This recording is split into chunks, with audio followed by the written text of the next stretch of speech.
Good afternoon, everyone. I am honored to have been invited to such a timely and relevant conversation. With the rise of social media on one hand, the development of exciting opportunities online on the other hand, and the generalization of remote working as a result of the lockdown measures, our relationship with the digital world has been significantly altered. The digital space has become a space of opportunity for women, where women-led initiatives have blossomed, but also of threats, as we have seen online gender-based violence flourish. The digital has become a factor of exclusion, as this space remains largely out of the reach of marginalized groups of women. The question that we must now ask ourselves is, how do we make sure that this digital space becomes more accessible, inclusive and safer for women around the world?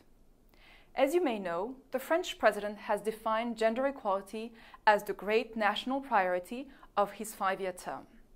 It entails that both on its domestic territory and abroad, France will proactively pushing for policies and initiatives that help advance women's rights.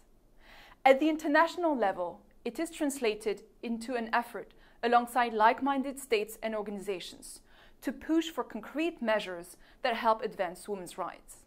This willingness to work alongside those who are taking concrete actions in that direction will materialize during the Generation Equality Forum. This forum will be co-hosted by France and Mexico under the auspices of the UN Women and in partnership with civil society. As the largest feminist gathering since the Beijing Convention in 1995, the forum will bring together states, international organizations, private sector, and civil society organizations into action coalitions around 6 key thematics. Because we consider technology and innovation to be a key area within which to push for equality, one of these 6 action coalitions will be fully dedicated to this thematic. Its members will be making concrete commitments to address gender-related issues in the digital sphere, the underrepresentation of women in this field, and so on. These concrete commitments will be presented during the forum in Paris in June 2021, alongside the work of the 5 other action coalitions. Ultimately, the forum will be a pivotal step in making concrete collective efforts to work towards gender equality around the world. I am truly amazed by the lineup of this event and the commitment that you all have towards gender equality. It is thanks to your willingness to effect change, your commitment to inclusivity and equality, and your expertise that we will be able to push for gender equality in the digital space and around the world together. For this reason, I am inviting you all to the opening of the forum in Mexico in March of next year and later in Paris in June of next year as we work together to build our generation equality. Thank you.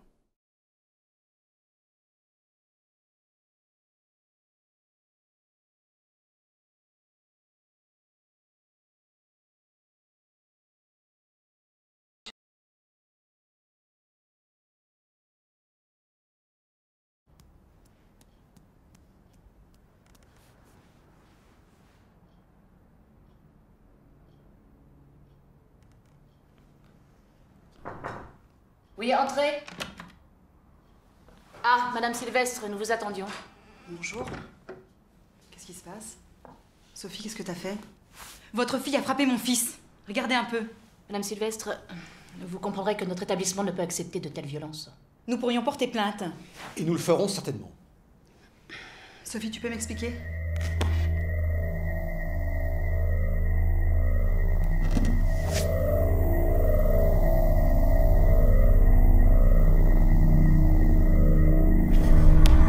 Sophie! C'est William. Il arrêtait pas de me toucher la cuisse. Comment ça, il te touchait la cuisse? Ben oui, il me touchait mon genou et ma cuisse. Je l'ai dit à Monsieur Perret, mais il a rien fait. Et il a recommencé. Alors j'en ai eu marre et je l'ai frappé.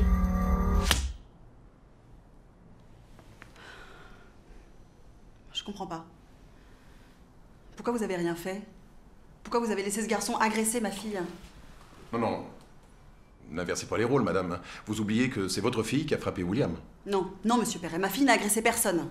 Elle s'est défendue contre le harcèlement sexuel de ce garçon. Harcèlement sexuel, rien que ça. Écoutez, à cet âge, tous les garçons ont la main baladeuse. Ce n'est qu'un jeu pour eux. D'accord. Vous voulez dire qu'on se fait tripoter toute la journée dans votre établissement? Ça choque personne? Il ne s'agit pas de cela, madame. Vous surréagissez et on s'éloigne de ce pourquoi vous êtes ici. Non, madame, je ne surréagis pas du tout. Hein, si monsieur Pérez se mettait à vous tripoter les miches, vous réagiriez comment? Parce que ce sont des enfants, alors on ne devrait pas prendre les attouchements au sérieux, c'est ça? Ma fille s'est faite agresser sexuellement, merde! Et vous, monsieur Pérez, son professeur, vous n'avez pas pris sa défense. Allez, viens, ma chérie, on y va. Et toi, William, tu touches encore une fois ma fille et je te promets une garde à vue pour agression sexuelle. Petit con.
Thank you, Noah, for starting us off well. Can everyone hear me? Yes, yes. Okay, so we are gonna start the first session, and the topic that we're discussing is on digital and women's economic and educational empowerment. Before I just begin, I'd like to introduce my panelists for today. We're being joined by 3 panelists, and I'll start by introducing Elizabeth Obanda, who is the Women Economic Empowerment Team Leader at the UN Women Kenya, and has more than 17 years experience in women empowerment, particularly at the rural level. Thank you so much, Ms. Obanda, for joining us today. We are also being joined by Dr. Shikoh Gitau, who is the CEO of Qhala, which is a digital innovation lab, whose goal is to catalyze Africa's digital future. She also has more than 10 years experience in ICT for development and has previously worked at Safaricom, leading the Safaricom Alpha and the innovation lab there. Thank you so much for joining us, Dr. Gitau. Thank you very much. Okay, and also we're being joined by Dennis Mutiso, who is the programs director at Girl Child Network, where he is currently coordinating different programs such as education, livelihood, and emergency response. Also involved in programs related to child protection, adolescent sexual reproductive rights, and strengthening programs. Thank you so much for joining us, Mr. Mutiso. Most welcome, most welcome. Okay, so just before we get onto it, I'd just like to introduce a bit of what we are talking about. So we are discussing about the digital landscape in East Africa and also Africa in general, and how digital tools can be used as an opportunity for women to be able to better themselves and empower themselves economically, and also bridge some of the existing gaps that they are in education, business, or equality. And before we even go further, I would like to remind our viewers, if you have any questions during this session, kindly mention them in the chat and we'll be able to address them at the end. So I think we'll just start off, and I'll start with Dr. Gitau. Having worked in the digital sector for more than 10 years, what is your experience like, and how would you describe the current digital landscape in East Africa and Africa in general? Thank you very much, Sarah, and the French Embassy for having me. This is a pleasure to speak with you today.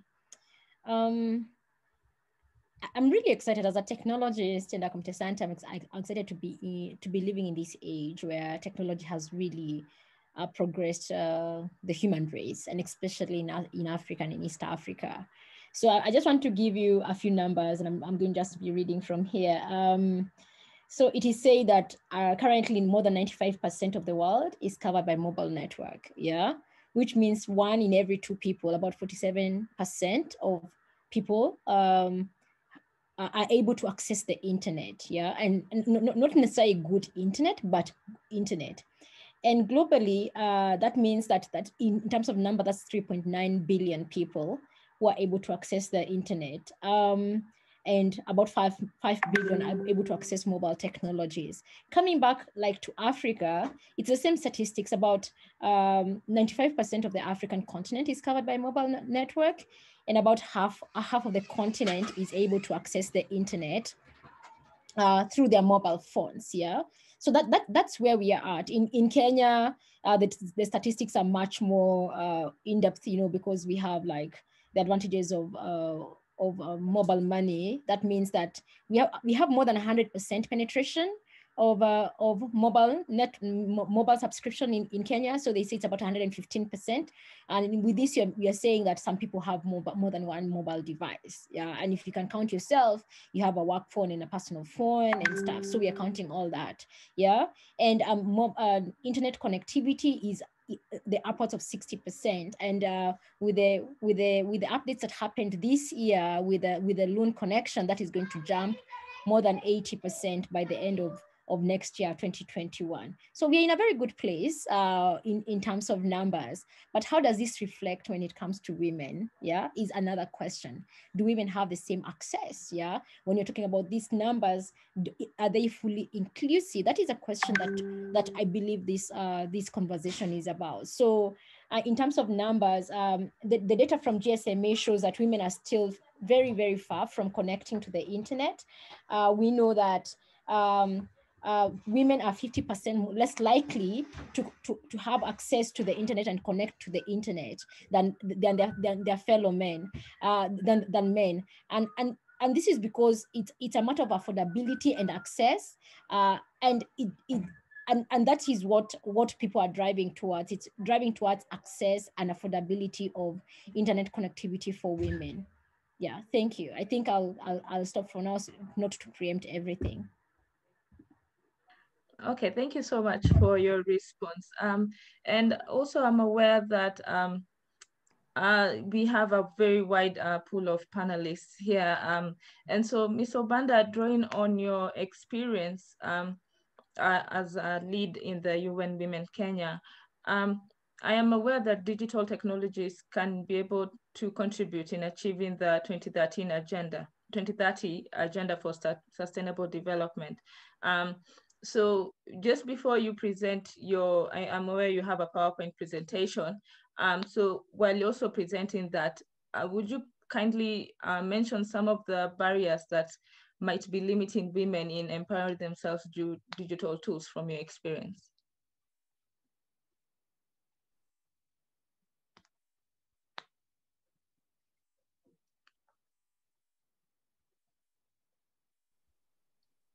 Hello, Ms. Obanda, can you hear me? I thought, sorry, I was muted. I'm sorry about that.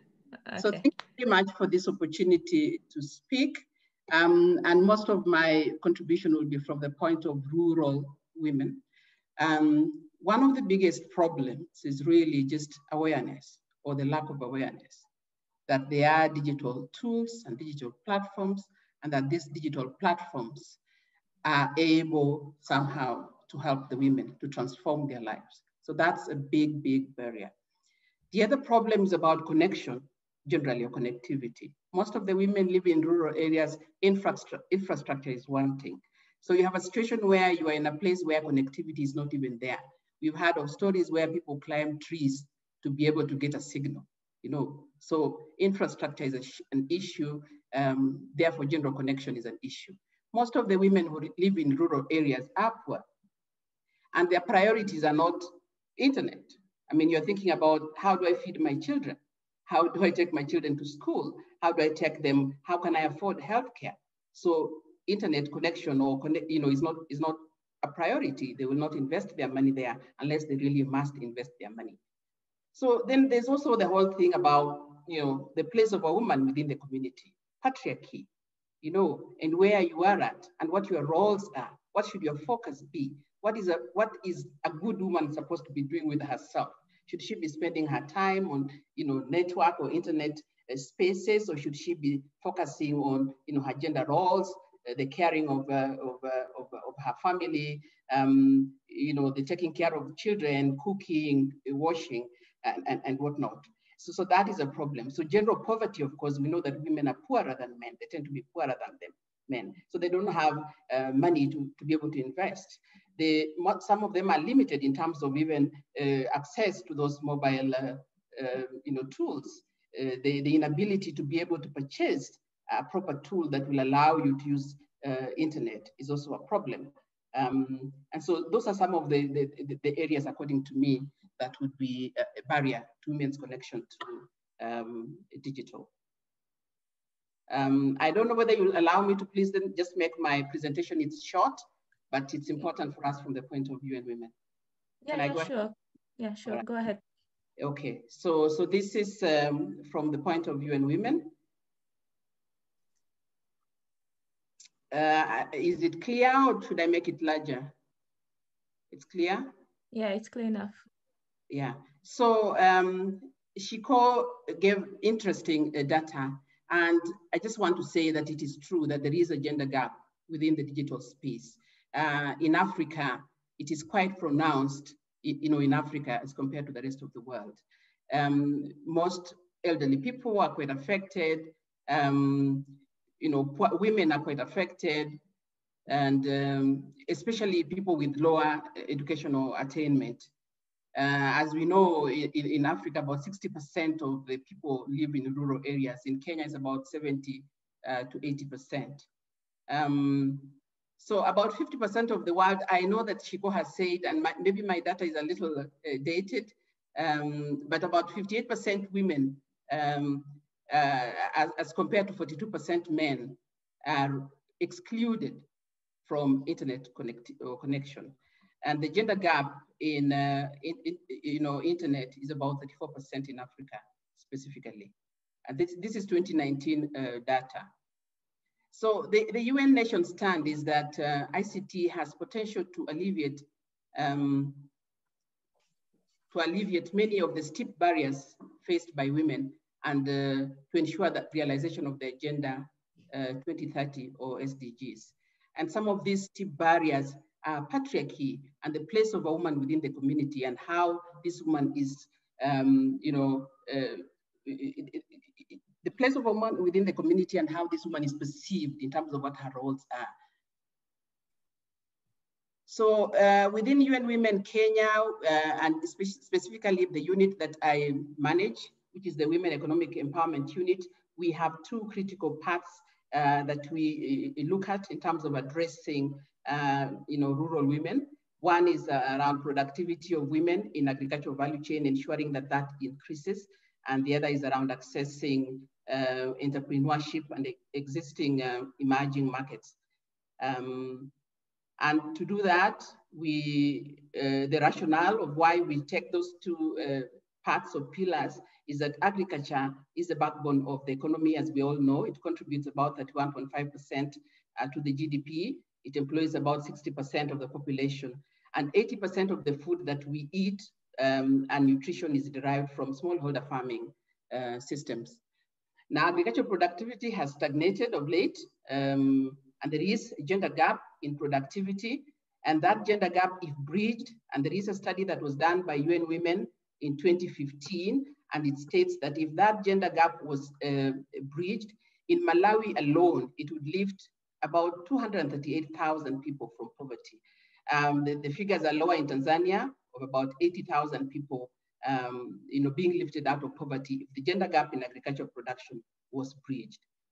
Now, part of the problem is agricultural know-how is low, climate is changing, and the climate impacts are even worse in arid and semi-arid areas. We know that in Kenya, 80% of you know, our country is arid and semi-arid, and the impacts such as droughts, floods, and locusts, which we have observed of late. And as such, food aid has increased. Now, our other area of intervention, of course, is around small and medium enterprises or businesses and procurement. And studies show that about 31 to 38% SMEs are women-owned, and they contribute about 20% of GDP and employ about 84% of Kenyans. Also, the Kenya government, in an attempt to try and improve women's access to procurement, has actually set aside or introduced what we call ACPO, or the Affirmative Government Procurement System, which sets aside 30% of the value of procurement to special groups, and that is women and youth and people with disability. But in 2017, 2018, only 5.3% of this value actually went to women. So digital as a tool to enable, there are 5 areas that digital as a tool could enable. One is around information in agriculture, helping women to produce better, especially in a changing climate, helping them around processing and value addition, providing weather information so that people are able to grow food at the right time, helping them understand the soil type so that they know what kind of inputs to use, access to agri inputs, the ability to be able to access the right seeds at the right time, fertilizers, pesticides, implements, and all sorts of technologies, including irrigation. It's key. And we know that if you have using a tool that links you directly to the providers, then you are able to get rid of the the middleman, and therefore you'll be able to use, the affordability of the inputs then improves. So then there's the issue of markets. Tools are able to link you to supply chains, able to provide pricing and payment. There are cases where if women are paid for, kind of like the crop that they have delivered, sometimes because of gender, problems within communities, they are deprived of that money. So if you use, for instance, M-Pesa to pay the woman directly, then she has a lot more control in terms of that money. So these tools could also help with helping you understand the geographies where the crop is found, quantity and quality of produce, and even aggregation, so that women are able to sell or to buy in, as a cooperative. The tool is important for financing, so that you are able to access agri-finance, but also the whole area of microinsurance and gender-responsive procurement is important. Digital is also important for scale up, to help you amplify knowledge products, so that whatever it is that has been learned can then be used again to iterate, so that better programming can be developed. It can be used to sensitize, to mobilize, and to social organize communities. But digital as a tool to disempower, it can exclude women in the rural areas. It can lead to loss of jobs, and it can lead to increased burden of work, especially if the technology is not appropriate, and all that will lead to disempowerment. So thank you very much. That's a short presentation from me. Okay, thank you so much, Ms. Obanda, for that insightful presentation. You've really highlighted some important information that I think are very critical in the discussion that we're having.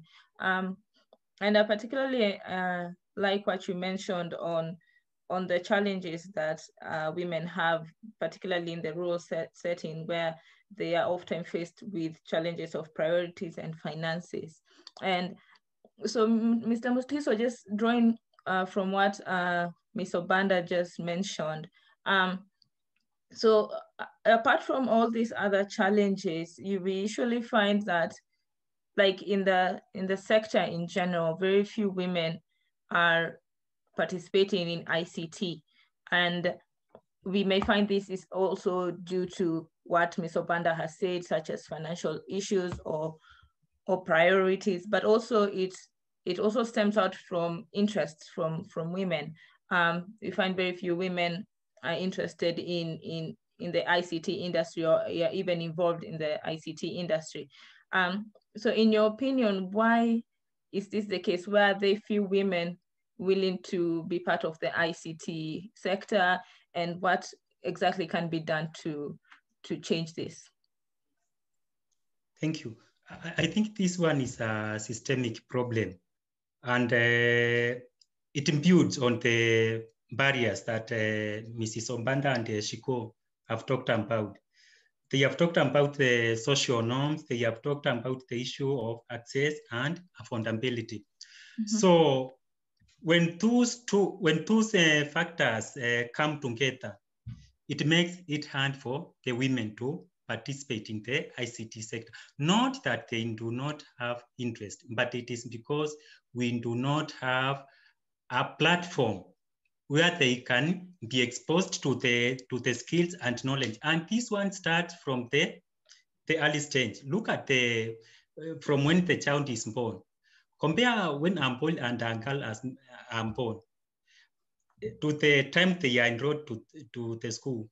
Within the context of diminished resources, the family will opt to take the boy child to the school. So the girl child starts from a disadvantaged position. It's not that they do not have interest, but it's only that those skills, those knowledge were not nurtured early enough for them to create interest. The platforms were not provided for them early enough for them to have those aspirations. And again, the sector is also many driven. The content, the market is also many driven. Not that being a men driven sector is bad, but we need an environment where women and our girls are provided with that a level playing field where girls and women can access those platforms. But we need to tap this early. We do not need to wait until that time it is too late. For example, today if I buy a smartphone and I take it to my grandmother who is 80 years, yet she never went to school, what will she do with that gadget? It will not be of any use to her. So we need to address those systemic challenges early in advance so that we can create interest and aspirations among women and girls. Thank you. Okay, thank you, Mr. Mutiso. I appreciate you mentioned the systemic issue. And Dr. Gitau, you have been in the industry. You're currently a CEO of a digital company. So you've been through all these systemic barriers. So how has your experience been coming from the level where you were up to now? What are the challenges you've seen? Are there interests from women? Are they like systemic barriers just targeting women, and how have you been able to overcome these barriers, so to speak? Thank you very much. So I always say I got into computer science because I love maths. I didn't know about computer science, and then I got into my computer science class. I think we were about 35 to 40% women when we were starting, but at the moment of the 8 or so women that we graduated with computer science, only 2 of us are still practicing. And it's really sad because I feel like I feel like there's lots of potential for women. And the challenge is in every place I've worked, every lab I have worked in, in graduate school, I worked in a lab. I've primarily been an only woman, and sometimes an only woman of color. And that meant that you want to belong, you want to be part of a club, or all these things. So when you're the only one in any one place, you start feeling like maybe I don't belong here. That sense of belonging goes away because they're not other people like you. But what I encourage myself is that even if there are not many people like me, I need to show other girls that are coming up that you can actually be a woman and occupy these spaces to be able to influence. Because if you're not building technology as women, who is going to be building technology for women? Yeah, because there are biases. I always give this example. In South Africa, there's this great NGO. I think it's closed now. They closed up a few years ago. And they are doing research on a product for what is it called, for community health workers in the slums of Cape Town, Khayelitsha. And as they were doing this, they did an excellent job in building the product. Everything worked perfectly, yeah? Apart from when they rolled out the product, the women were not using it. They did what we call user-centered design, where they bring in the community health workers through the design process. But when it came to rolling out, they were not using or saying what went wrong, what happened. So when they were doing an audit, they actually decided to bring in a woman to do the audit, and the woman said, okay, let's follow these women's lives. And when they followed these women's lives, they realized they gave them huge funds to actually collect the data and monitor. It was a HIV and AIDS platform they were building. But these community health workers have to wake up really early in the morning and walk to work and go door to door. Guess where they put their funds? Under their bra. A man would never have known that, but a woman was able to discover that. So the next version of this product was put such that it's accessible on a smaller phone that is able to be hidden intimately in a woman's body. Those are the things that only a woman could be able to find out, because you understand being a woman and the security around walking around with an expensive gadget at that time. That was about 15 years ago. With an expensive gadget, you're not going to be exposing yourself to being mugged because of a phone. You leave it at home and come in and do it. So it's those things that we need to encourage young women and young girls to be able to connect to solve women and female problems. The biggest one, I think, challenge is the way we structure our messaging around women and women in technology and technology itself. We structure it as feeling like it's a hard problem, or it's maths, it's all these things. But when you message it like, oh, this is technology, this is technology, and it can actually be able to solve problems for people, because women tend to be very humane, and we want to nurture solutions. When you do that, when I talk to high school, even university girls, and tell them, this is what I've been able to do with my life. I don't say I've been able to write this code or write this algorithm or design these cool things. I've been able to say, I built this product that actually was able to be used by 1 million people and connected people to jobs. I built this product that was able to help people access information in X. I was able to help small businesses do X. And when you structure it like that as technology as a solution, many women are actually attracted to it. And you can see, like, this year we've been hiring a little bit because we just started a company, and I can see much more younger women, more inclined to pursuing technology, even the harder data science problems, because they're saying, if I'm able to apply data to solve for COVID, I'm actually changing the world. It's not just in pursuit for money, but in pursuit for a better life for other people. So yeah, so for me, that is a very important thing. Thank you very much. Okay, and just still at you, Dr. Gitau, do you agree with what Mr. Mutiso said on the system has not prepared women enough from an early stage, where he mentioned that men are probably given more priority than women? Do you think this whole problem, or this whole situation that we are discussing about, do you think it's related to that, not investing in women or children or girls early enough? That's true. I mean, especially from an African setting, I think we grew up telling girls, you can, if you're going to go to do sciences, you do the softer sciences. You can be a nurse here. Not that nursing, I mean, nursing is hard. You can do the softer sciences. You can do the social sciences, but the maths and the physics and the chemistries are things that boys can do. And the one thing I've heard saying, oh, it demands a lot of your time. And because they are wiring a girl from the very beginning of their lives is, oh, you grow up, become a wife and become a mother.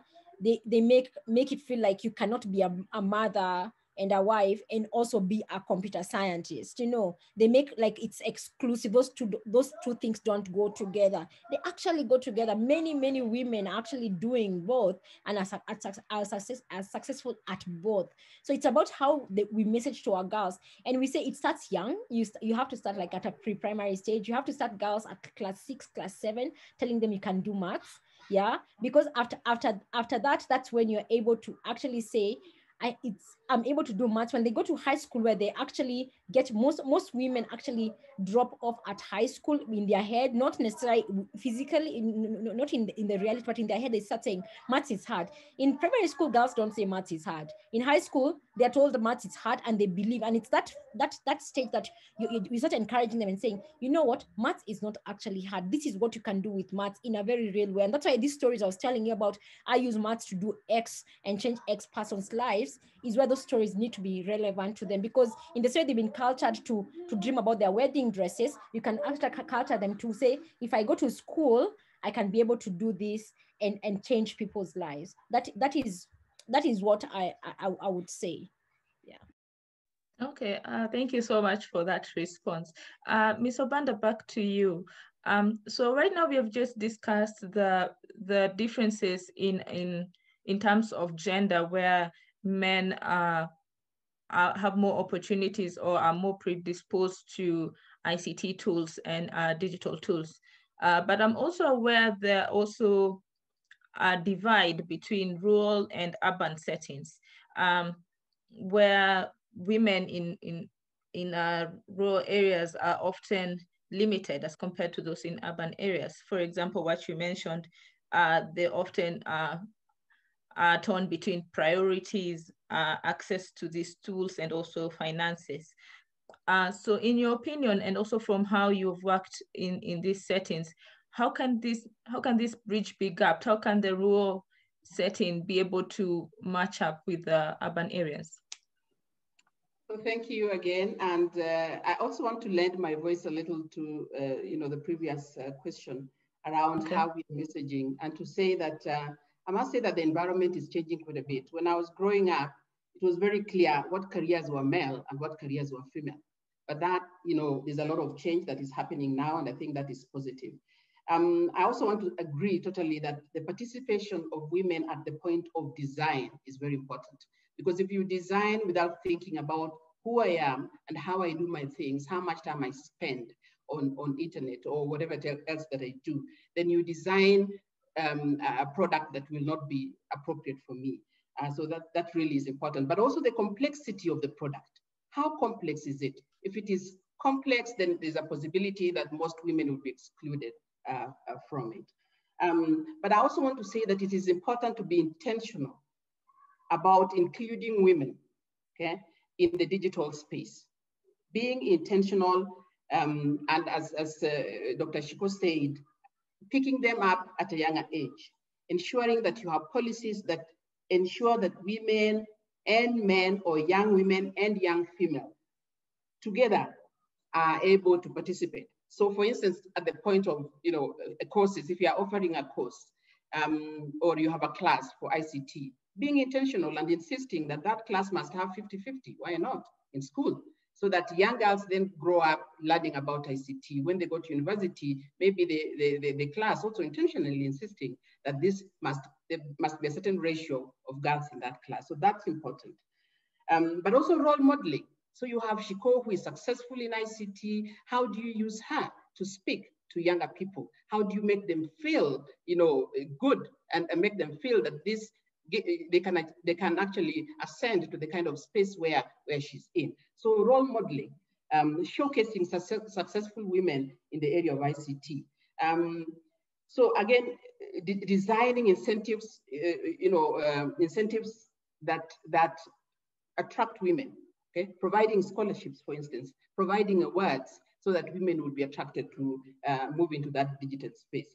So in terms of rural versus urban, the element that I raised of infrastructure is key, and that needs to be addressed so that there's connection and connectivity in every part of Kenya. The need to maybe subsidize internet or ensure that Wi-Fi is free. I don't know whether it's possible. So that people in the rural areas who are limited in terms of income are able to access this internet. I know we have, so that is important. The whole area of the data, I wanted to say data is very important. that as we are doing whatever it is that we are doing, we are able to monitor and track, okay, and collect information in terms of the impact of the technology that we are creating on women and men, on rural communities and on urban communities. Get this data and learn lessons and use those lessons to iterate, to design afresh programs that better reach rural and urban people. Invest in ICT skills, okay? The education is a big problem. So you have people who you're telling them, oh, why are you not able to connect? I'm a smallholder farmer woman. I have my beans or maize. I want to be able to aggregate it and sell to the market. I am not able to sell, even though there are platforms that can enable me to sell, because I don't have those ICT skills. So find a way of reaching the rural communities with these skills and this knowledge. Create awareness, help them to understand and to know that these platforms are actually available for them to use and that they are beneficial for them, and that they will lead to increase in incomes, increase in profit, and they will be able even to eliminate the middleman, okay? Because they are able to link directly to markets. So being able to sell this message in a way that makes sense to the rural communities and in a way that makes sense to women is very important for purposes of adoption and uptake. Thank you. Thank you so much for that response. Mr. Mutiso, so I want to ask you, because I know you have been in the field of policy and programs. In your opinion, what is the role of policy in all this, in ensuring that women are empowered in digital tools and ICT? How can policy help? We need a policy link or framework that create an enabling environment for women to access digital spaces or digital literacy. But again, allow me to say that it's not that we don't have the policy framework. Policies are there. The challenge is with implementation. You find that in Kenya, we are very good at coming up with policies.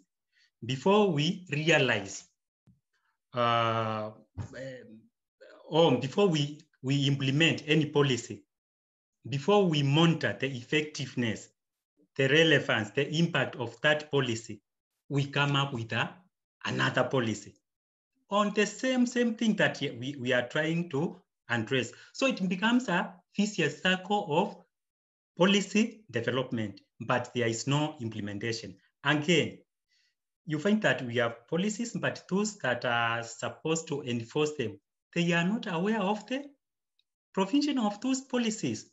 So we need, it is time to implement the existing policies. It's not time to enact new. First, let us implement the policies that we have. Let us monitor their effectiveness, their relevance, and impact in terms of digital literacy. That's what I would say in terms of policy work. And still on that, Mr. Mutiso, so this policy, should it be implemented? Who exactly should implement these policies? Is it the government? Is it institutions? How can we ensure that these policies actually impact on women, even in the rural areas, not just in urban areas? It should be a wide sector-based approach, because we have, of course, the ICT or the policies related to ICT and domiciled at the ICT ministry. But we need an approach or a wider sector-based approach whereby we have the Treasury, the Planning, the Ministry of Education, the Ministry of ICT.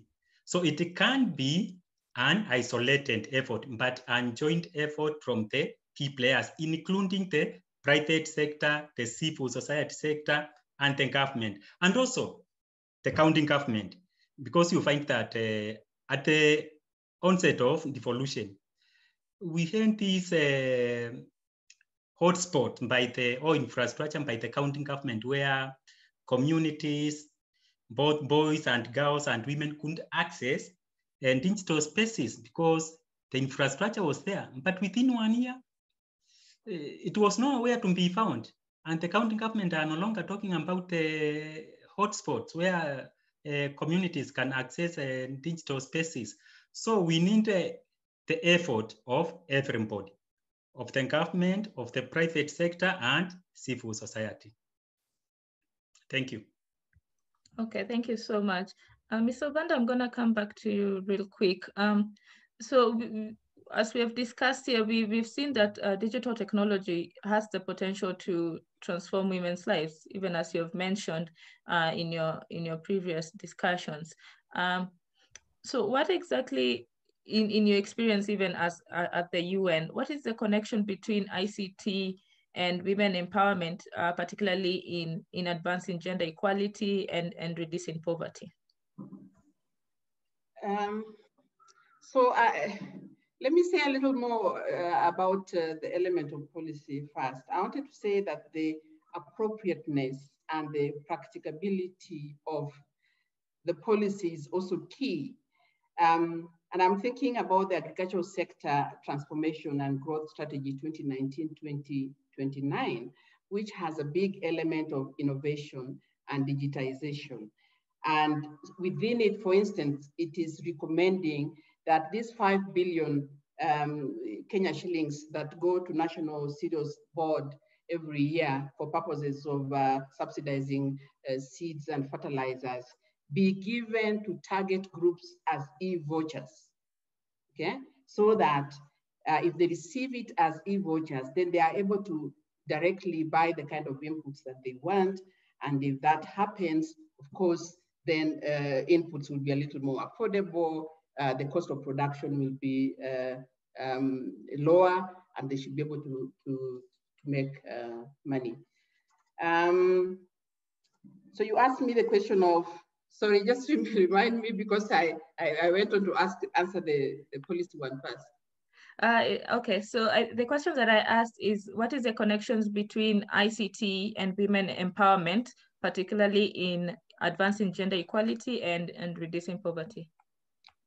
So that's an interesting question. As I said, we accept or appreciate the fact that ICT is crucial for women empowerment. ICT, especially from the point of agriculture, ICT is crucial because ICT then will link you with the right kind of markets. ICT will link you with the right kind of agri-finance. ICT will link you with the right kind of inputs, you know, from the point of agriculture. And so you are able to link into maybe time-saving technologies that will enable you to do drip irrigation, for instance, for solar, for processing using solar.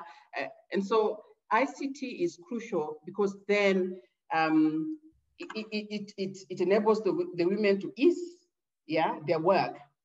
Because one of the biggest problems to women empowerment is the whole area of roles and responsibilities, and therefore technologies that increase the burden.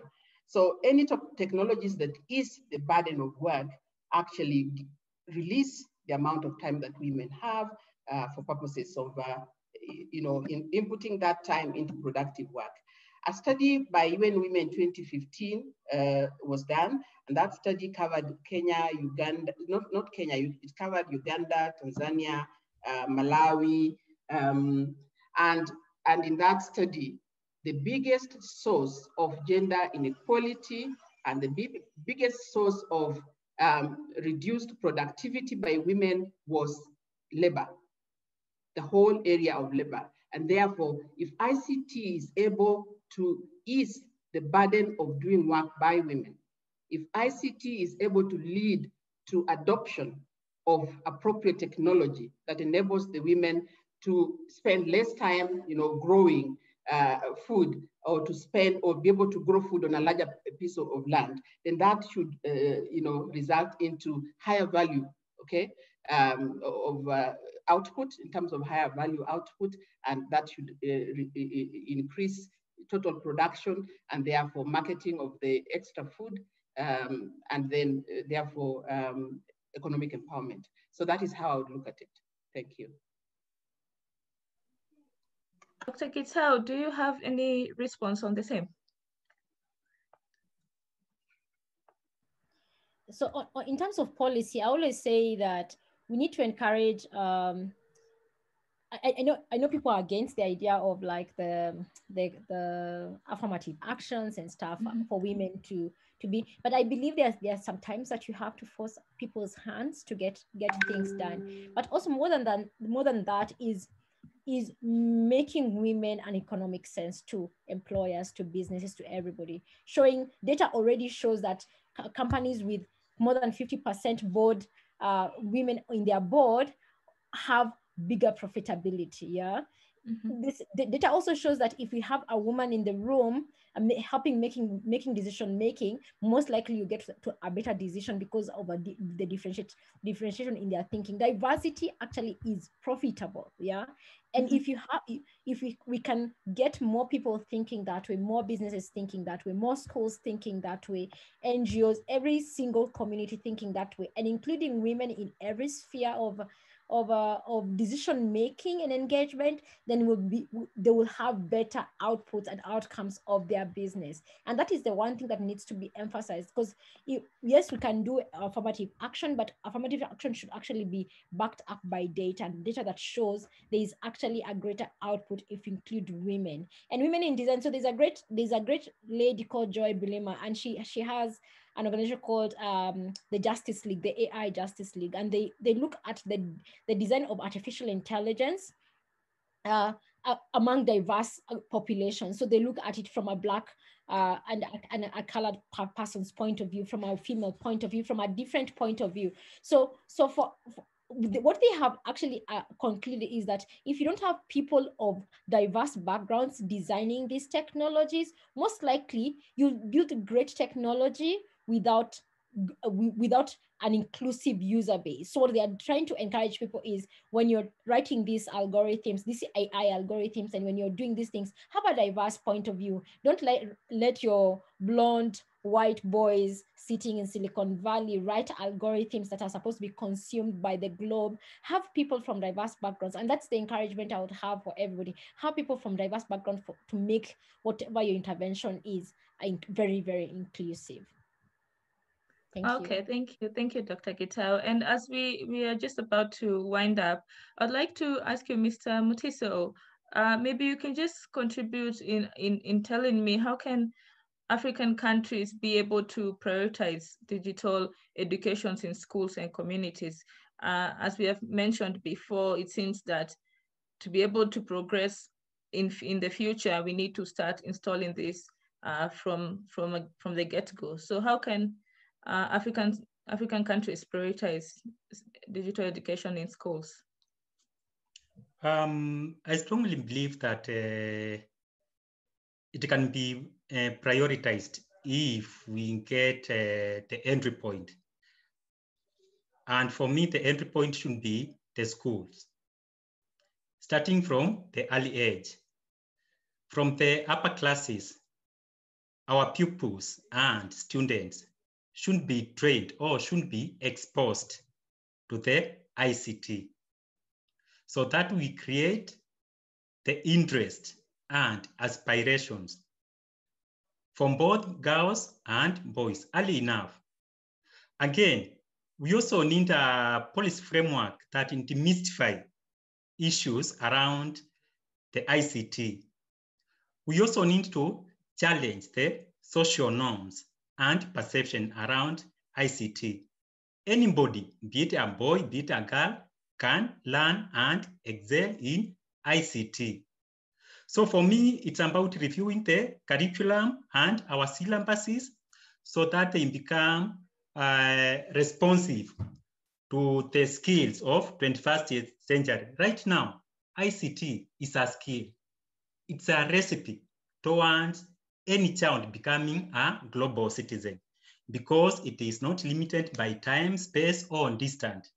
And you can access any information wherever you are at any point convenient to you if you are digital literate. So for me, it's about the reviewing of our policies, implementing them, and also making sure we create those interests early enough among our children. Otherwise, ICT, it's supposed to reduce gender inequalities when it comes to its access. But if we don't do that early enough, we may enter perpetuating the same gender inequality that we are supposed to solve using ICT. Thank you. Okay, thank you so much. So I'm just gonna check the questions that we have on our question and answer real quick. And I already see that Dr. Gitau, you had already responded to one, but I'm just gonna read it again.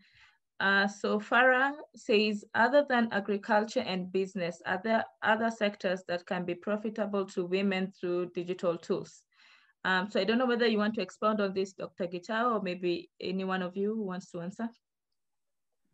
I like that question because it's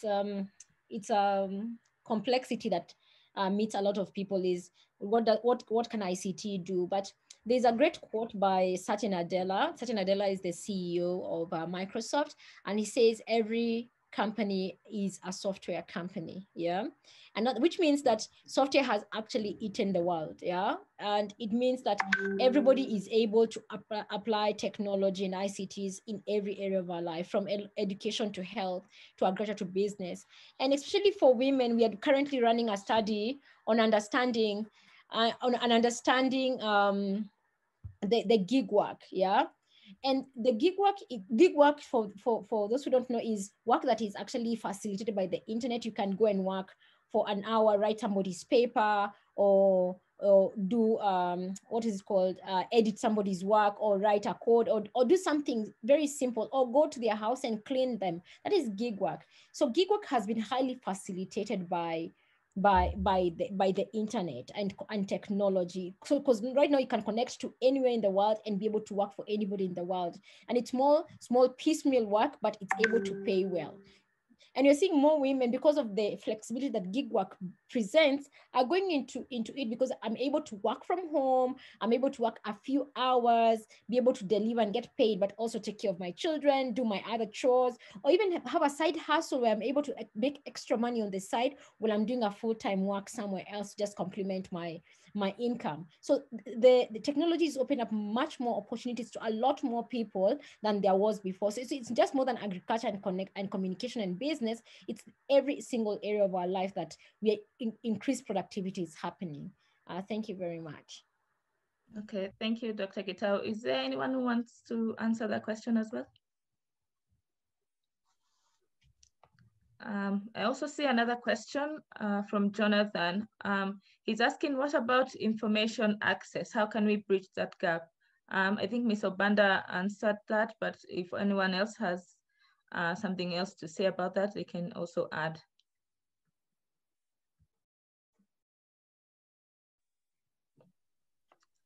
Ms. Obanda, do you have anything else to say on that?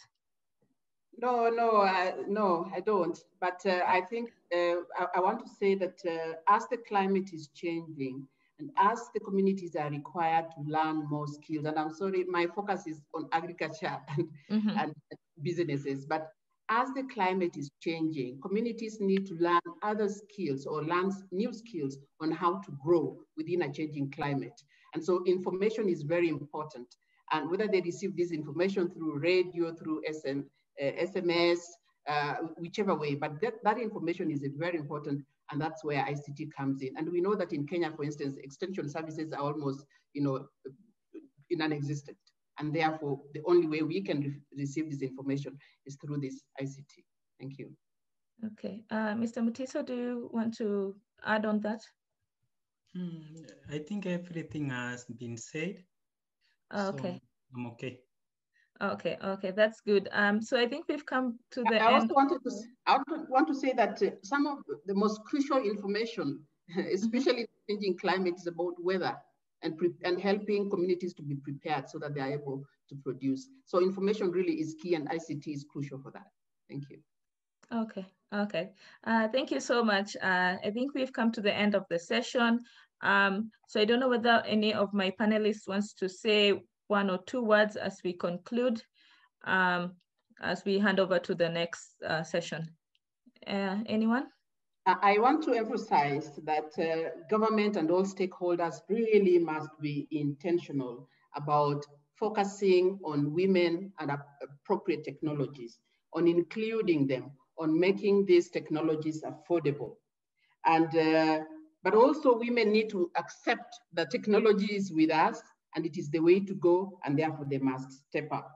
And I think for me that is important. But the whole element of monitoring, we need to have evidence, we need to have proper data that is gender disaggregated so that we know how this technology that we are developing is impacting upon women and men and impacting upon rural and urban centers. So if we have that data, then it will inform the way that we design programs moving forward, programs that are transformative, that will enable women to be empowered. Thank you very much. My last takeaway is, because I'm a technology builder, that's what I do for a living. I build technology. I would say that even as you're building on the policy side or actionable side, we should be able to have practical role model, not in terms of people like me, but in terms of things that women have built that we can point young girls towards. It is about building stuff that women can relate to and amplifying those voices such that other women can be able to see what's happening in the technology world, and saying women can be able to do this. That's why in every talk I always talk about Joy, because she's a young African girl who's doing a lot of things around AI, so that when other young girls are able to listen and say, oh, Joy, she's a girl and she's doing these awesome things in AI, I'm able to relate more than just quoting other people out there. Thank you very much. Yes, my key talking point is that digital literacy is a common good for all.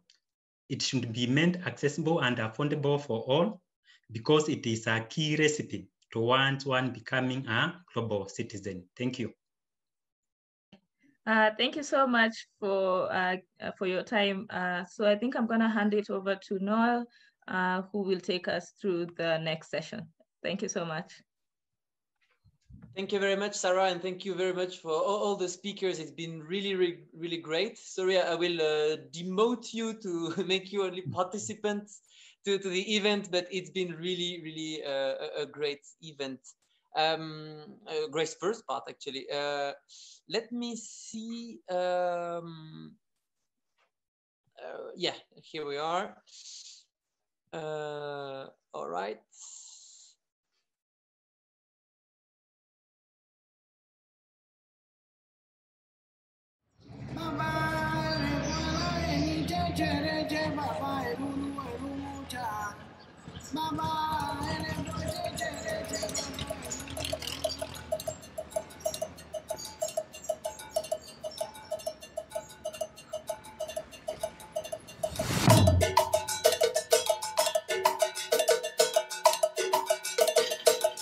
Tú no tienes edad para eso ya.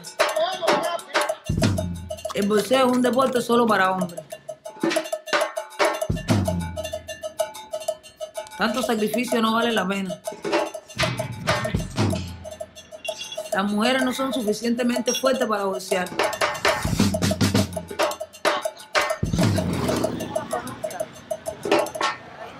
Deja la dieta esa, que tanta dieta ni tanta cosa.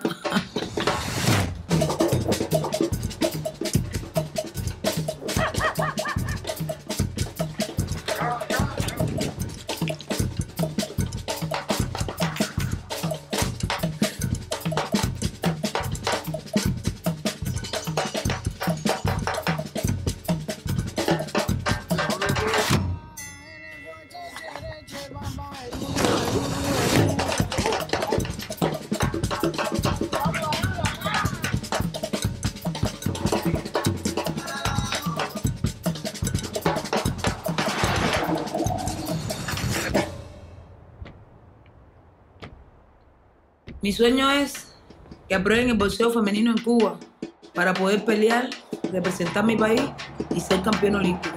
Mi nombre es Amelia Flores Rodríguez.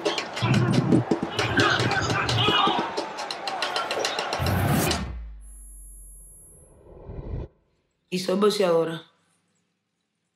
Bogu bogu aramawe sosa, chechereche sosa. Aramawe sosa, chechereche sosa.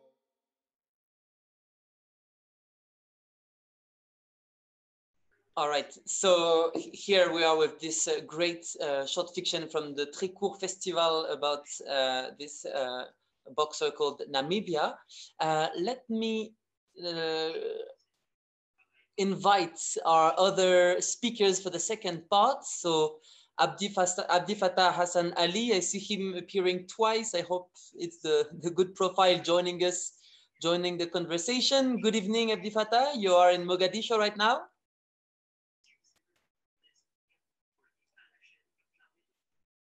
I hope he can hear me.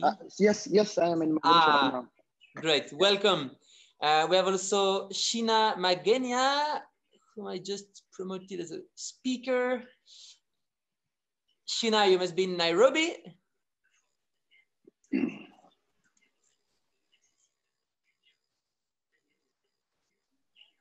Hello. Yes, Karibu, Sheena. Thank you so much. I am connected. Great. We also have Prudence Nyamishana from Uganda.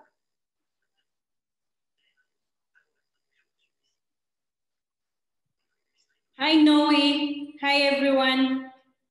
Welcome. And Nanjala Nyabola from Nairobi, who braved the CBD traffic to join us right on time. Thank you very much. And Karibu, Nanjala.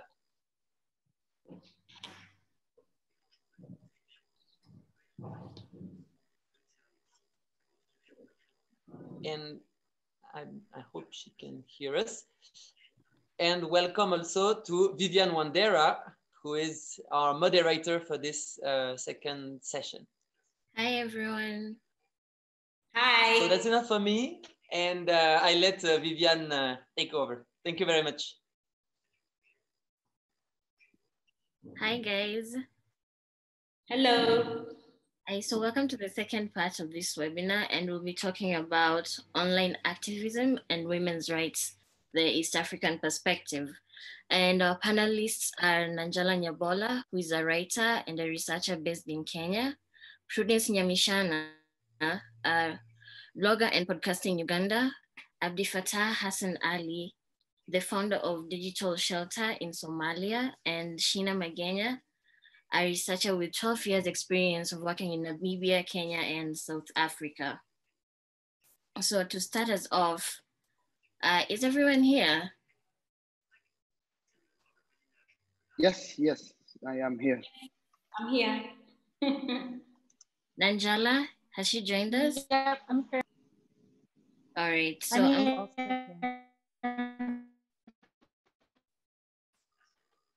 Nanjala, can you hear us?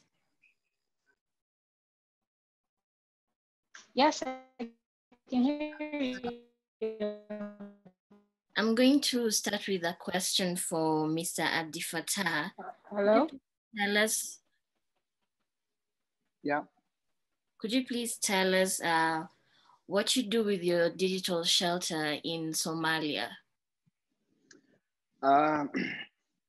Thank you very much, Vivian, and ladies and gentlemen, good afternoon. My name is Abdi Fattah Hassan Ali. I am a blogger and co-founder of Digital Shelter from Somalia. Digital Shelter is a local initiative that was founded by a group of human rights activists, including digital rights activists in Somalia. And what we do basically is we promote digital rights and internet freedom, as well as online civic space, expanding online civic space in Somalia. So we do our programs through forums and discussions. We mostly organize monthly forums for different parts of the society. Our main target are youth and of course women groups. So it's mainly an awareness raising platform, and of course a platform for discussion where our society are able to use internet free and open without being restricted or violated when expressing their views or their opinion in the online space. I will talk about, I will stop it right there now, but I will talk about later the issue of digital activism. Thank you. Okay, so could you tell us the risks involved in your line of work, given that Somalia has been very unstable for a lot of years? Well, the risk is very many. We are dealing with other crises actually, such as security, insufficient, ineffective rule of law, and what do we call general political instability in the country. So that's a very those are the major other security issues we are dealing with. But in the online space itself, we are dealing with other new wave of violence. I can pick two main points. One, which is the online trolling against online activists. This is happening very seriously, and I was a victim actually several times, and many of my colleagues who are engaged in campaigns and online campaigns have been targeted with online attacks, cyberbullying, threats, sometimes death threats. And also these risks are even much more dangerous for female activists, online activists who are using the internet or social media platforms for their campaigns. So we have been documenting a lot of cases on online threats that some of them actually turned into physical violence. So there's a lot of challenges that are happening both physical and digital space in Somalia at the moment. Okay, so that's a very good point, Abdi Fattah. And my second question is for Ms. Prudence Nyamishana. Prudence, we've seen the consequences, to say, of online activism in Uganda. I'm speaking in effect to Dr. Stella Nyanzi and her arrest, where one is not allowed to express themselves online or to participate in any kind of online activism. And I believe the same thing is happening right now, especially with people like Bobi Wine. So what are you doing? What are you and other activists in Uganda doing about this situation? So we are speaking up, of course. We are holding, conversations around freedom of expression and why it is important. But it is difficult to hold a conversation with an oppressor. Remember, we have had a president that has been in power for 34 years, and all he is thinking about is staying in power. So sometimes it is difficult to have a conversation with such a kind, but there's organizing online.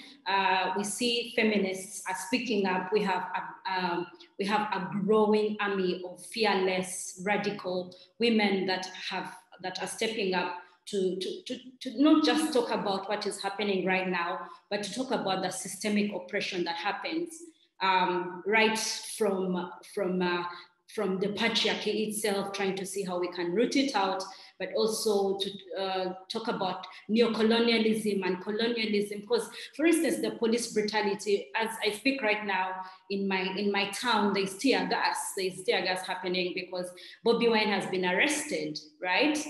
So sometimes it is difficult to now just hold a conversation about police brutality, yet this, like, the elephant is so big, and if we want to sustain a conversation and an education and activism, we have to start from the very roots where it all started. So we see feminist content creators are creating alternative platforms, because today, for instance, there's a media TV blackout, right? And so everyone else is depending on social media to talk about the arrest of Bobi Wine. We see laws that are being used to clamp down on dissent. I'm sure we shall talk about that more. And so there are so many wonderful activists, feminists that are doing a lot of work in litigation. We had, you saw what happened with Stella Nyanzi. Stella Nyanzi is an activist she's been a victim, but as well as an activist to like change the whole system in advocating for the rights of women online. So yeah, I think women are coming up I mean, there's a lot of noise. The layers of the oppression are so many, but feminists are speaking up and making their voices heard. Okay, would you say that culture, the African culture, contributes a way in silencing women when it comes to activism? Yes, definitely. In like 2015, when there were not so many feminists online, you could see that men, right now they're still vicious, but when radical feminists came up, of course they were trolled. But right now, as I speak, there are feminists that simply can't be trolled because there will be another army of feminists that will fight back. And I mean, that is the vigilante that I would want actually in real life. Yeah, but of course the African culture has contributed. And religion, because religion and African culture are holding hands together to oppress African women. Yeah, let me give you a scenario. We have the Anti-Pornography Act. An Anti-Pornography Act started as with a good intention to, to protect children online, but all the cases that have come up are to clamp down and oppress women. An example, a celebrity whose nudes were shared by an ex-lover, right, was now hunted down by police, yeah, using the law, the Anti-Pornography Act. So the Anti-Pornography Act is led by a minister of ethics. We have a minister of ethics, but clearly it is to police women's bodies because all the victims, everyone that has been a victim of that law has been a woman. So definitely culture.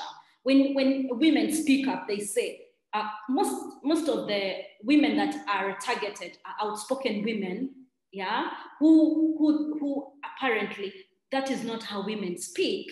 Women are supposed to be polite and well-tamed. So the so-called spoiled, loud women are unacceptable. And so culture is playing a big part. I was sharing with a friend the other day. We are in 2020, but Ugandan men seem to be like in 1900, yeah, culturally. They want to enjoy their gadgets. They want to enjoy MacBook Pros and iPhones. But yet when it comes to women issues, they seem to be stuck in the past. Okay, all right. So thank you for that, Prudence. So Nanjala, what would you say is the state of feminism in Kenya, or feminist activism in Kenya?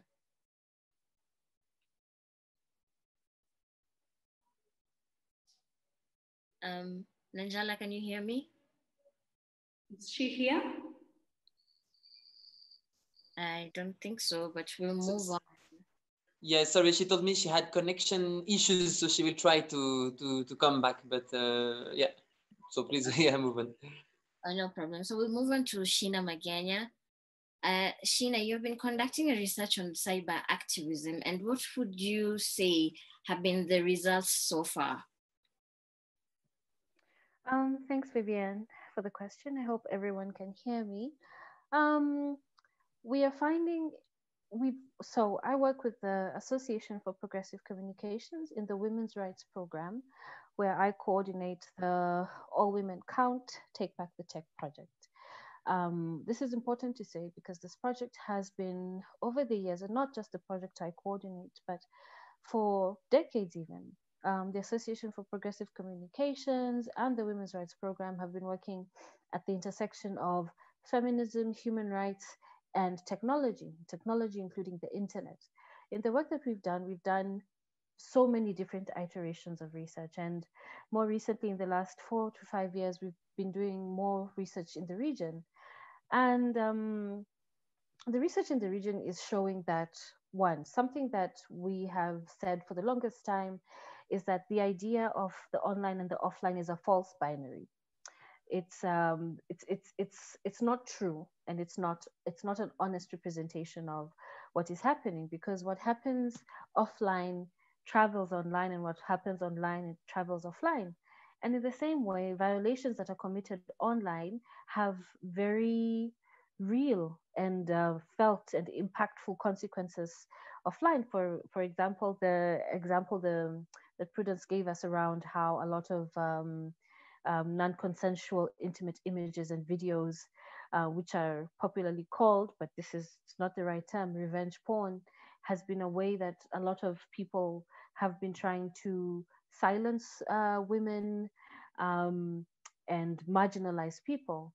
Another thing that is emerging from not just the research, but the work and the programs and the activities that we implement in the region is it's very important to pay attention to what we say when we say, for example, women. When we talk about women's rights, when we talk about human rights, who are women, who are human beings? And in this respect, we look at, for instance, how research shows that predominantly women and LGBTIQA people and people with disabilities and rural people, people who already offline exist in the margins and don't have access to basic anything, are the same people who, when they do actually get access to the internet and internet spaces, are again victimized and harassed and experience all kinds of violations, including gender-based violence that happens online in online spaces.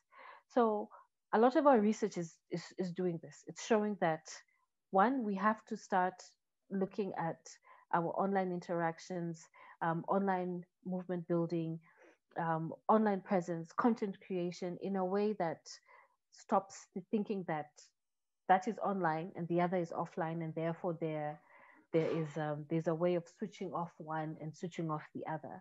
They are very intermingled. Right. What would you say is the link between online activism and activism on the ground? Can good mobilization happen both online and physically and create change? Yes, the answer is yes, because another thing that we have to problematize in these conversations is that it's either or. Yeah.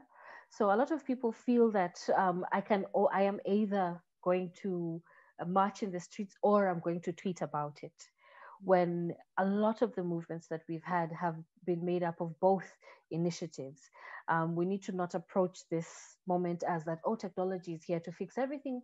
But at the end of the day, we have some very tactile, physical problems that I can't feed a child using the internet. I can mobilize somebody to go feed a child through the internet. And it's in this way that change online leads to change offline, and change offline also leads to change online. Therefore, but at the same time, the same constraints that people experience in the offline space, they show up online.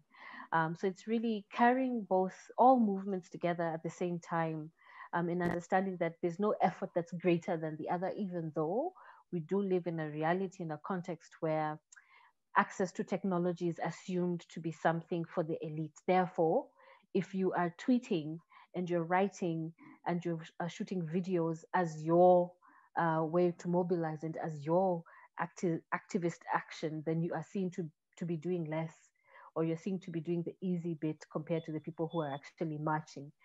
So it's time to have these confrontations and these conversations where we look at the real lay of the land in that regard. Okay, Shina, do you feel like the government has done enough to be able to protect female activists? We saw a case of an activist who disappeared last year, and it's like there wasn't any effort to try and find her. Do you think that enough is being done to empower women and to protect them? I think my first challenge in this question, Vivian, is how much do we trust the government's ability to actually fully implement and respond to the needs of women who are raising their voices against the state, but who are also challenging the status quo? Because we live in societies and governments and governance structures that are inherently in every way sexist and misogynistic, and women to this day are still seen constantly as less than other people. And in this cultural environment that is taking too long, in my opinion, to shift, where people actually start to take seriously the impact that violence has on women's lives, regardless of who they are or what it is that they're saying that is pro or anti-government, then the government probably doesn't think it's doing anything wrong, because a lot of the noise that you hear, for instance, online and offline, because the loudest voices will be the voices of men and the voices of people who have access that support patriarchy. So they're the ones who come and say, oh, Sab's her right. She must have done something to deserve this kind of violence to be acted upon her, you know?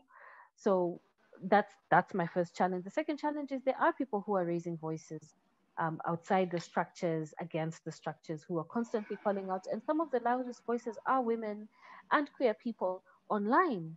And because of this, they're offering new voices, new ideas, new ways of thinking and criticizing the government in ways that in an emboldened way. Because when you do it online and you have solidarity and you tweet something and it gets 10,000 retweets, there's a sense of solidarity and there's a sense that there's many other people who agree with what you're trying to put across. So these efforts should not be discouraged, but the government does need to be taken to task with how they allow people who are particularly critical of the state and the government and like its different iterations to stop making them targets of violence as a way to silence the dissent in the country. All right, thank you, Sheila. I've just seen Nanjala has joined us. Nanjala, can you hear me? Yeah, I can hear you. Can you hear me? Yeah, I can hear you. All right, so my first question for you, Nanjala, is what would you say is the state of activism in Kenya? That's a big question. Wow, right into the deep end. That it's a complicated analysis. I think that there are many astounding women who are doing astounding advocacy, astounding feminist advocacy, even if it's not explicitly issues that are connected to gender rights or gender discrimination, and thinking about all the amazing women who are doing work on environmental protection, whether we're talking about Save Lamu, we're talking about Friends of Lake Turkana, we're talking about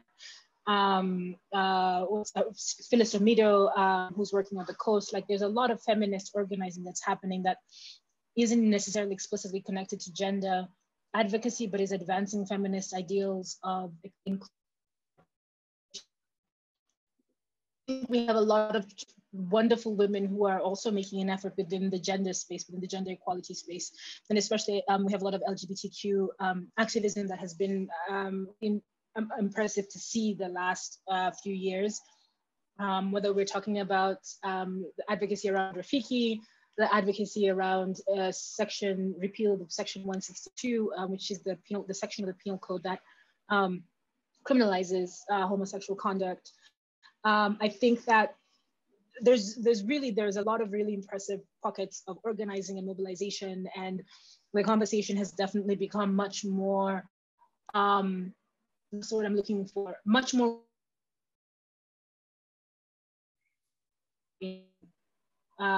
recent years. Right. So we kind of had like many years of intense activism and advocacy, and then we just kind of had like a dip, and now we're in a resurgence. But room for more, and there's always room for more support, and there's always more room for more participation. All right, so what networks are in place to support this kind of work? Nanjala? I think we have lost Nanjala again. So I'm going to go back to... yeah. Hi, can you hear me? Yeah, I can hear you. I think there's just a delay. Oh, yeah, I was asking what networks are in place to support this work, the activism work that is going on?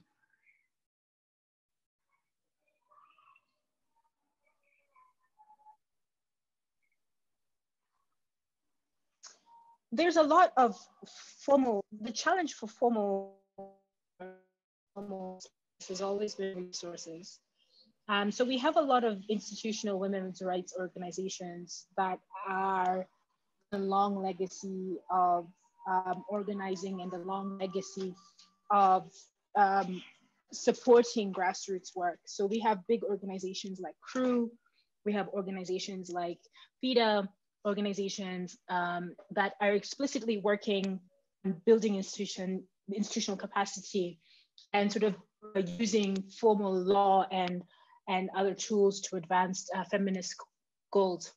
But I think the most impressive emergence of the last few years has been women using informal networks, whether it's social media especially, but also gathering and organizing informally, online, offline, to really advance very specific feminist causes. So we have movements like My Dress, My Choice, which started online, started in Facebook and then spilled over to Twitter and then spilled over into a national conversation about public order and respect for women, protecting women against assault. Conversations like We Are 52%, which is about the constitutional requirement that legislation should not be more than 2/3 of one gender, and of course operating in a binary sort of environment. But that particular movement again represents this confluence of both online and offline advocates who are trying to use the digital to have conversations, to start conversations, to move conversations, but then picking that up and moving it offline into mobilizations, whether it is lobbying government, whether it is protests, whether it is organizing, resident communities. And those are the structure that I think that have been the most fascinating to watch for me as an analyst. All right, so when we talk about cyberbullying, you are online a lot on Twitter. So what would you say are the risks of cyberbullying and how does one counter it?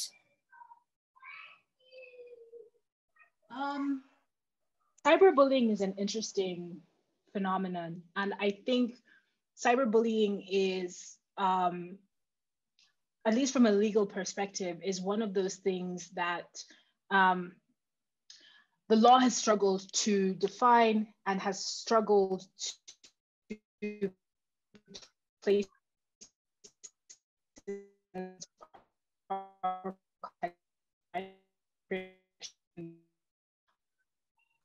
high-profile cases of women being cyberbullied, to put in place legal frameworks to help address that. But the challenge has always been that a lot of these legal frameworks, the first use is always to punish people who are critics of the state, and to punish people who are, trying to demand accountability. So we had laws like the Misuse of a Communications Device Law of 2013, the Computer Cybercrimes Act of 2019. And we've had all of these waves of laws that within them are supposed to represent efforts to address cyberbullying, but in actual fact have become tools for repression of free speech and criticism of the state. And so at the moment, there's a tension between online activists demanding more protection for cyberbullying, and especially women and women's rights advocates demanding more protection for women against cyberbullying, but realizing that any opportunity, any invitation that the state be the lead in addressing these issues is also an invitation for the state to overreach and to start to punish people for being critical. And so this is a tension that we're living with right now, I think, in Kenya, is that there's a recognition that there is a problem, but that the solution might not come from the same traditional place that we expect it to come from, just because of the nature of the state that we live under. All right, thank you so much, Nanjala. I'm going to move on to Abdi Fattah, and you had earlier on talked about cyberbullying moving to physical attacks. And I remember there was once a case of a Somali Canadian lady who was targeted and attacked, leading to her death when she was in Mogadishu. So what are you guys doing to ensure these women that they are protected and that no harm will come to them when they are doing their activism work? Yeah, thank you again. And let me a little bit talk about the context of Somalia again, especially in regard to online activism. What we are seeing right now is internet is very cheap in Somalia. We are #1 in Africa with the cheapest internet, so everybody's accessing it. And there's some sort of online activism that are happening at the moment. But that also has a consequence because this kind of state-sponsored army of trolls that attack, that are targeting critics and journalists and dissidents who are trying to criticize the status quo or the government. Or so there's a lot of attacks coming from that aspect. So as a result of that, there's an environment of censorship at local level. So a lot of critical voices have been forced to self-censorship. At the moment, we are relying more on dissidents who live outside Somalia because inside Somalia, it's like I said, because it's now leading into physical violence. We are in a position that we have to self-censor, which is very unfortunate. In regard to the case that you have just picked, is very strange, and up until today, we don't know exactly what happened. But our sister was involved in an online activism, especially with women's rights and gender-based violence, and we believe that she was targeted because of her work. So, and like I said, online threats are now turning into physical threats. And then there's another also aspect to the Somali woman with facing online trolls and hate speech that is coming as in like kind of misogynism and sexualized and sometimes personalized attacks. And they use two cards, the religion and culture, which is very, very sensitive issue because we live in a very conservative society, and because of that, it's forcing women to silence themselves. There's a recent case of the chair of the National Election Commission. She's a lady, and she was talking about equality, especially on women's political participation, and she was attacked because of that until she was forced to record another video to apologize to the public, you know. So that's how very serious. We are not even talking about grassroots online activism. We are even talking about top and influential female figures. So there was also another member of parliament who openly talked about sexual violence act, which was very progressive and comprehensive, but it was denounced by some other members of parliament, and they attacked her online, and until again she was forced to apologize. I myself was attacked when I commented on a national curriculum that was developed in Somali. I just suggested that it should be English, and then I was attacked I was judged. Or even my religious adherence to, as a Muslim, I was judged as like I was seen as Western, someone who is carrying Western agenda or Western message, whatever they meant. So online movement is becoming very critical, especially in the context of Somalia. And the worst thing is that our government do not understand this whole online violence. We had a recent case of a young girl whose private pictures have been shared online. And when we try to raise this with the police and other government authorities, they just blamed her. Why did she, in the first place, share her pictures? Why did she, we don't know exactly how this whole thing has happened. But if a woman, for instance, faces a serious online threat today and goes to police station in Somalia, she will be victimized and blamed first before even talking about the perpetrator. So as an organization, what we are doing, we are trying to establish a platform for discussion at least. For instance, last month, we hosted all-female session titled, Are We Free to Be Online? So we invited a large number of women to talk about the online harassment they face. What do they think they can do to tackle all that? Policy recommendations, strategies, and kind of establishing support groups. And we have a problem with support groups. We don't have one of the concerns raised by the participants in that fantastic forum was the lack of support groups. There is no support within the family, within the community, and within the women themselves. So we are trying now to raise the issue as a public awareness, but also to establish support groups within the community and within the women circle. Thank you. All right, thank you, Abdi Fattah. So this is, my next question is more of a general question, and any one of the speakers can answer it. To what extent do you guys feel supported by the authorities in your different countries?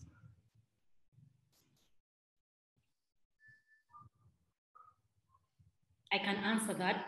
I think we've been abandoned by authorities. We are on our own. So it is activists that are speaking up. It is feminist safe spaces that are working.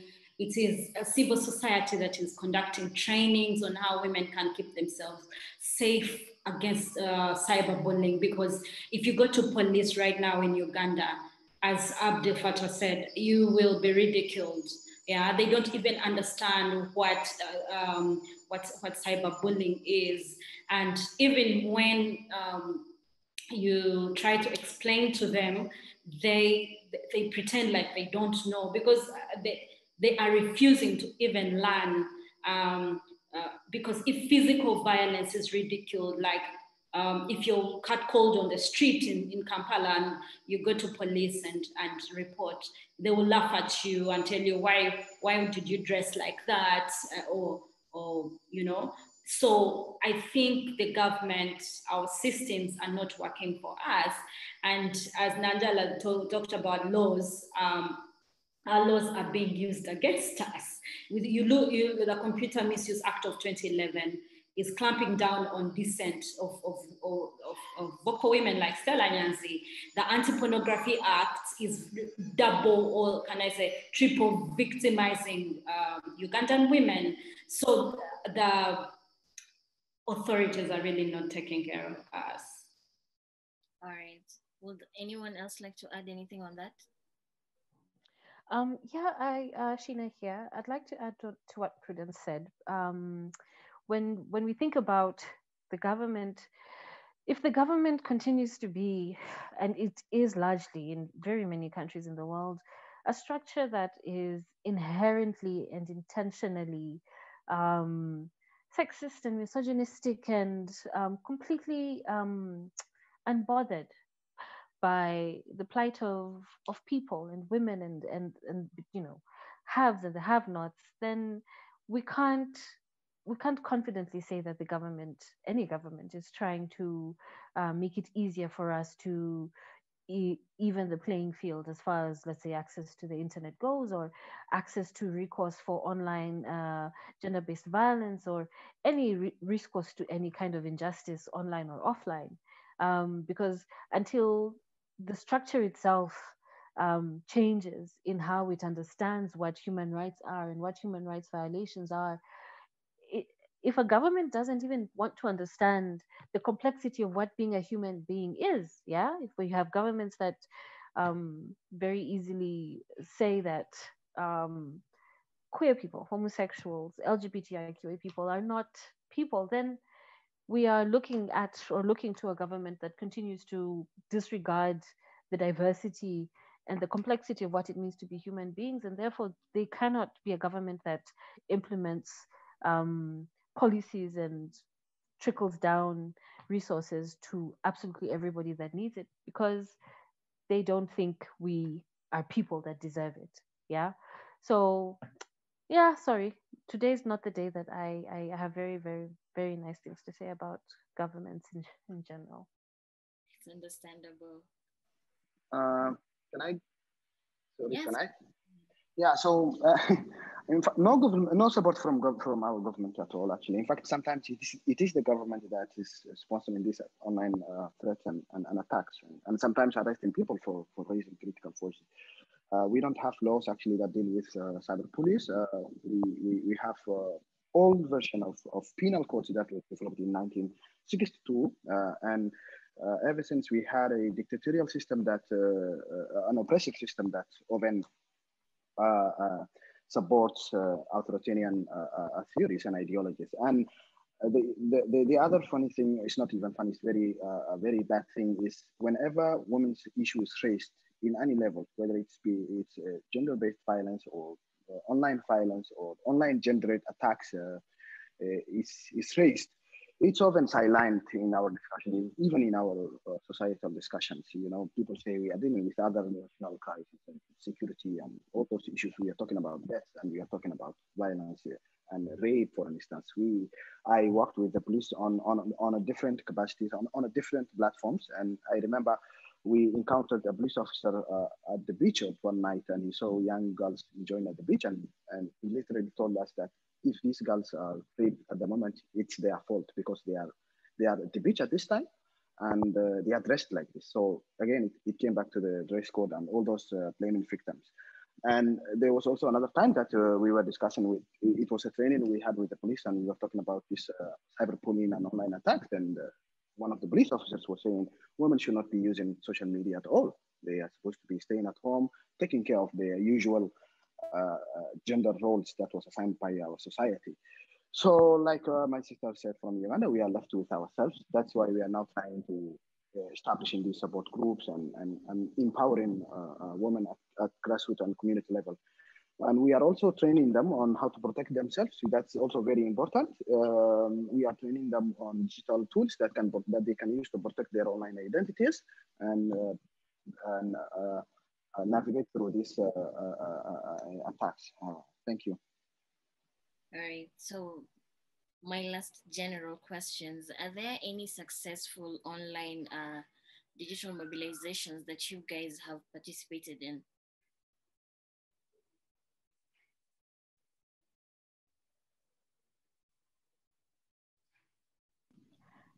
Sorry? Are there any successful digital mobilizations that you have been a part of? If I can speak, if that's okay. Yes. At the Women's Rights Program, for over 13 years, we have been doing annually. Initially, this was an initiative that started in the 16 days of activism against gender-based violence or violence against women.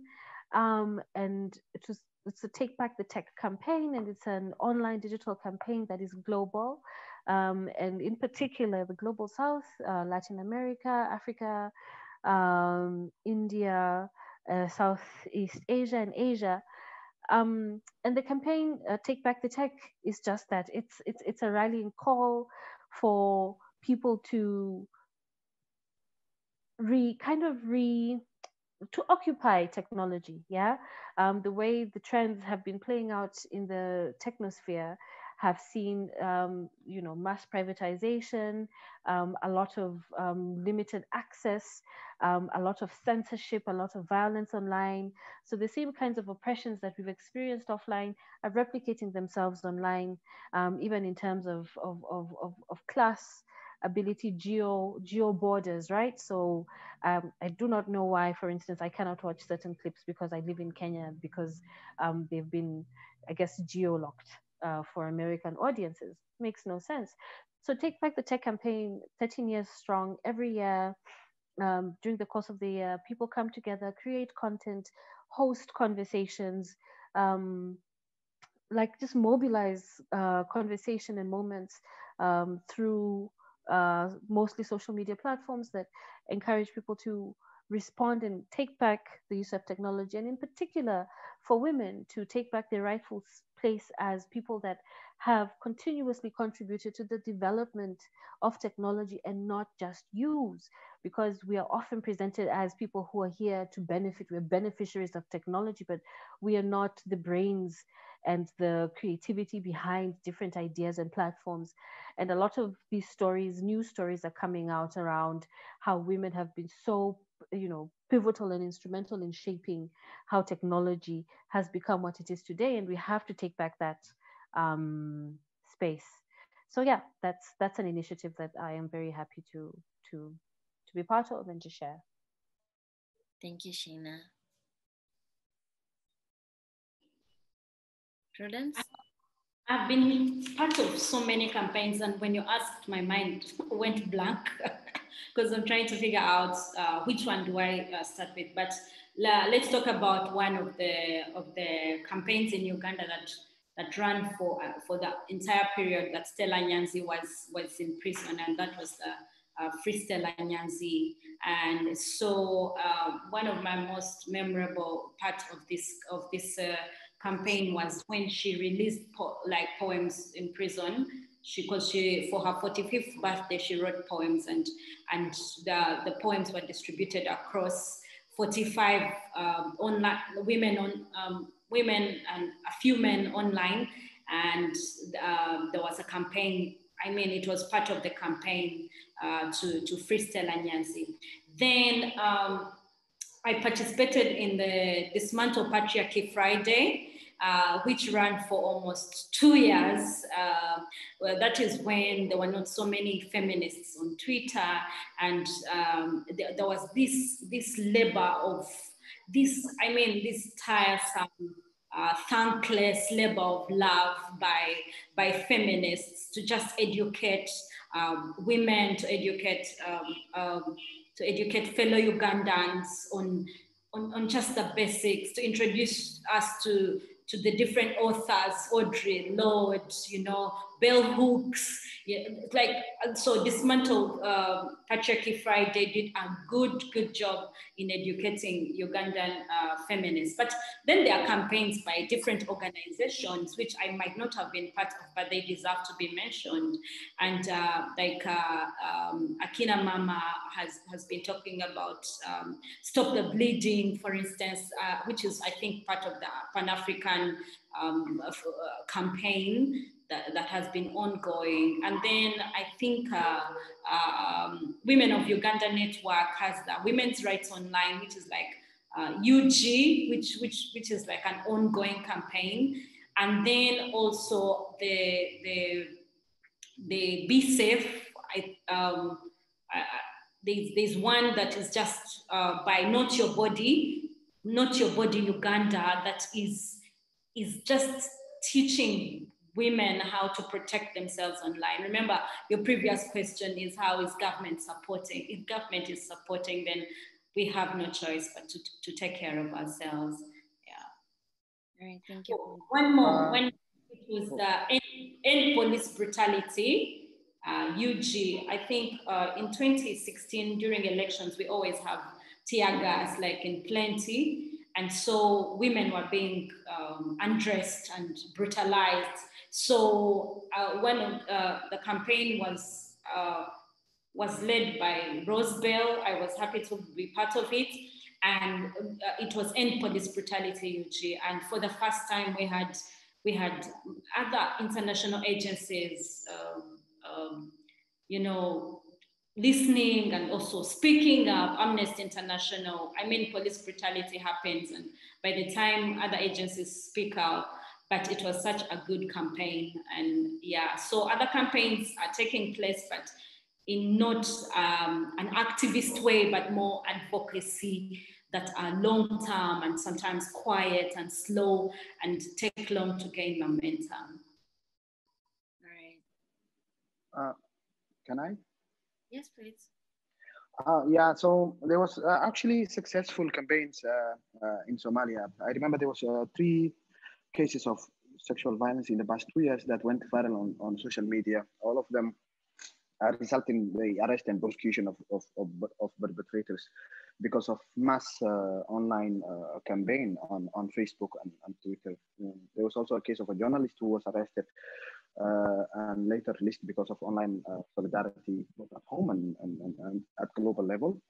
And the most interesting one was the sexual offences bill that was presented by our parliament. And there was a lot of controversy, the one that was proposed by our parliament, but there was a previous original one, which they refused because of its progressivity and more, what do you call, more openness. So there was a campaign called Pass the Bill that was going on for a while. Then there was another one, roadblocks and barriers in the streets of Mogadishu. There was a lot of roadblocks within the capital city, which was very difficult for people's movement. And there was an online campaign as a result. There was a hashtag called Open the Road. And as a result of that, many roads have been opened by the government. So there were successful online campaigns. And I believe the power of social media is really very important. And we should all utilize and use it to amplify our voices and continue to raise the issue of women and generally. Thank you. All right, thank you. Nanjala, would you like to add anything? No, I'm usually just in this space as an analyst. I think the examples that they've given are very powerful and representative of the kind of mobilizations that are happening online in the region and are having a significant effect on public discourse and participation in the civic space. And this is a trend that we've seen throughout the region. And we just hope that the laws that are being designed to ostensibly curb hate speech and restrain cyberbullying and all of these other things will not chill free speech and will not chill the kind of advances that we've seen in using online spaces for civic participation.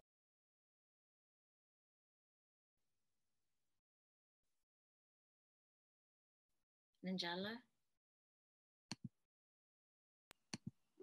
Hello? Yeah, I was done. All right, thank you. So thank you guys for a very interactive session.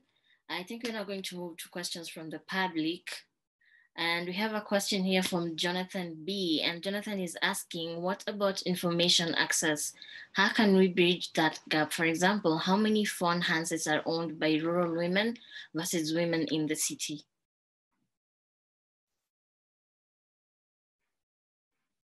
I can take that. I think that it's very important that we don't mix up the quality of people's participation with the quantity of the people who are participating. So often when we talk about digital connectivity and the number and participation, we tend to focus on absolute numbers. How many people are on the internet? What percentage do they represent of the population? And what is the internet penetration rate? And these numbers can actually be very if you have 200 to do to participate in apolitical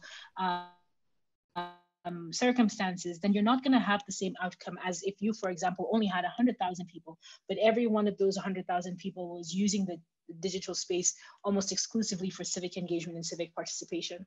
So I think it's really important that we don't just get so caught up in the idea that we must have 100% connectivity, we must have 100% of all citizens online. It's neither attainable, nor in my view, is it necessarily desirable. There are many people in the world who don't want to be connected, and it should be their right and it should be their decision to say, I don't want to be connected. It doesn't do anything for my life. I think a more useful metric is how many people are using their online presences for specific forms of civic engagement and for specific forms of conversation. And that's what I call in my research, I call the networking effect.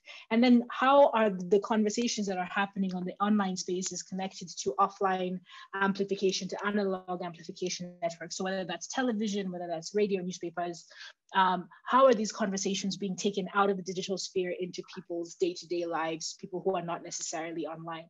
And that can be equally, if not more important than absolute numbers of people being on the internet, being connected on the internet at any one time. This is what's happened in a lot of African countries. We've seen that having a critical mass of engaged citizens online can actually have just as much, if not more, of an impact than having a tremendously large number of people connected, for example, as you see in the United States, but those people are not necessarily using the internet for civic participation. All right, so we have another question from Farah, and Farah is asking, are women self-excluding themselves from issues such as the fight against illicit financial flows from Africa, security forces abuses, environment protection, aggressive tax policies, which also directly affect their education and economic empowerment? Women are speaking out about these issues. And women have been speaking out about these issues. Women continue to speak about these issues. I think the structures just now are that women are not necessarily heard when we speak out about these issues. And also the louder voices online come with a particular analysis and language. And therefore, just echoing off what Nanjala said right now is, the voices of people online, and I guess just because in this particular space, and I'm wondering if that's why we, or I, have made it clear to make sure that I speak out about the issues of, you know, agency, power, women's bodies, sexuality, access in that frame, doesn't mean that's the only existing framework through which women's issues or women's rights issues are understood. Yeah. All right. Just to add to what Sheena said, and like women, like, I mean, Akina Mama here has been speaking about like financial illicit flows for a long time, but sometimes myself as a podcaster or a blogger, I can write about an issue and everyone ignores it. And when a male journalist picks up my story and does a shoddy version of it, they get a lot of attention. So still the misogyny goes to us, the content creators, who like, you have to fight your way to be heard and listen to. You sometimes see someone copying your tweets and tweeting almost word for word, and it gets more attention. And I thought my mind was just lying to me until we had the Women Content Creators Forum here in Uganda, and the women were echoing the same thing. So I think women are talking about these issues, but when men speak about these issues, they are even given more attention. All right, thank you guys. Would anyone like to add anything on that question? And nope, so let's move ahead to the last question again from Farah. Does change online always lead to change offline? With the concrete example of this campaign currently running, #StopTaxDodging and Plundering, it seems CSOs led online activism seems to remain with activist Cercle and not reach the layman, in this case, a laywoman.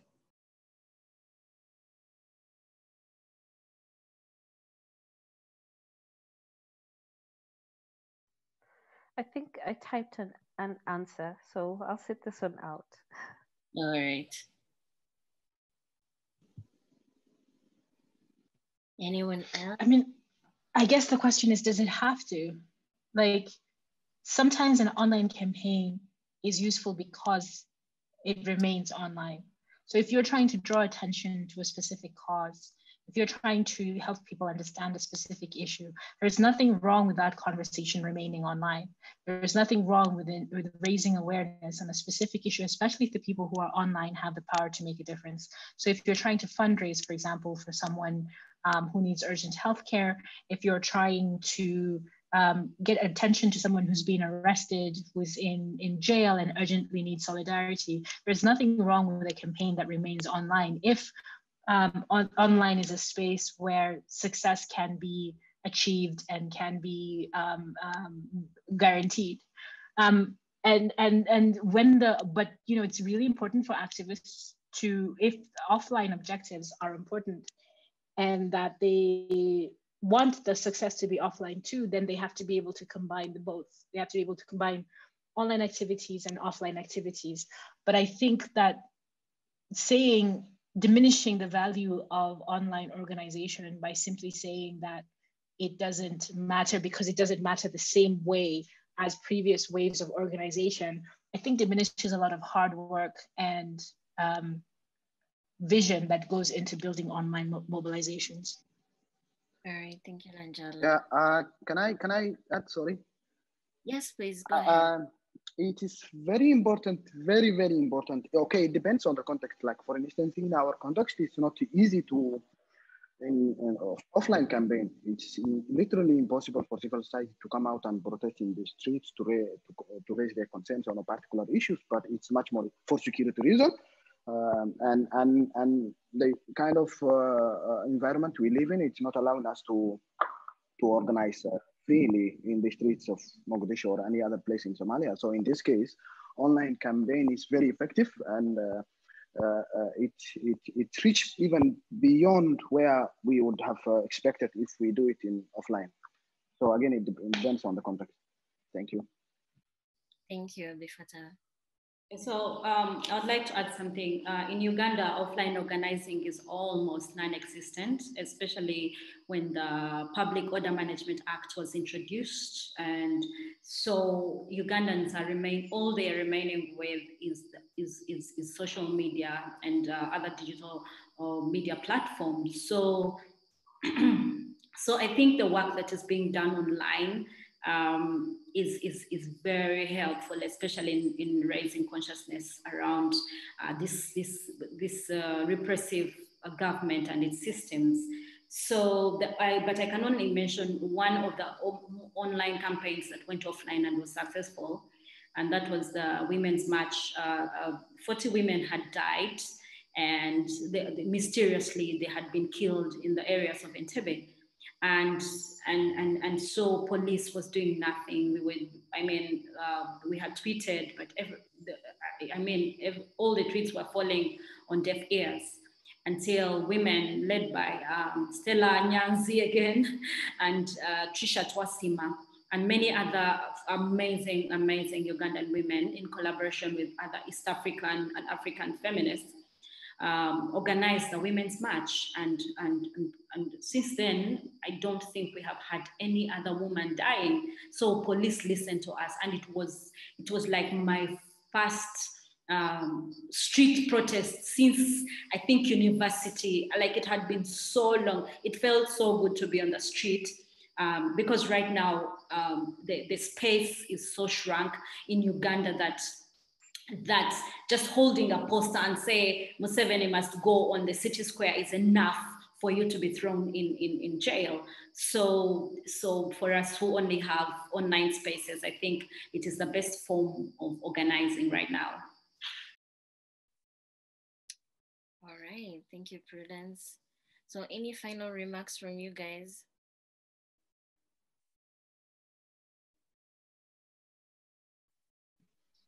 No. Can we say thank you for the conversation, or am I being quick? You can say thank you. Okay. So thank you so much for this conversation.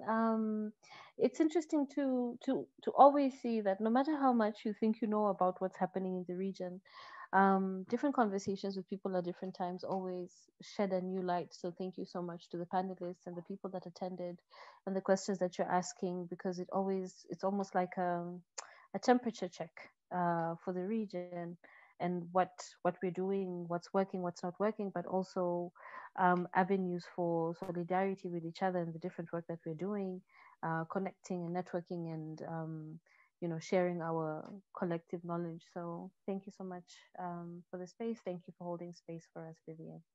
Thank you for being part of it. And thank you. Sorry. And just one point, I would like this conversation to be going on so open. I would like to see it more, such conversation happening in the region, because it's really, really very important. And in the region, particularly in my country, for instance, we don't talk about these issues. And unless these very critical issues are brought on the table, then the space will not be as open as we wanted. Thank you very much, and thank you to the organizers and everyone who have joined.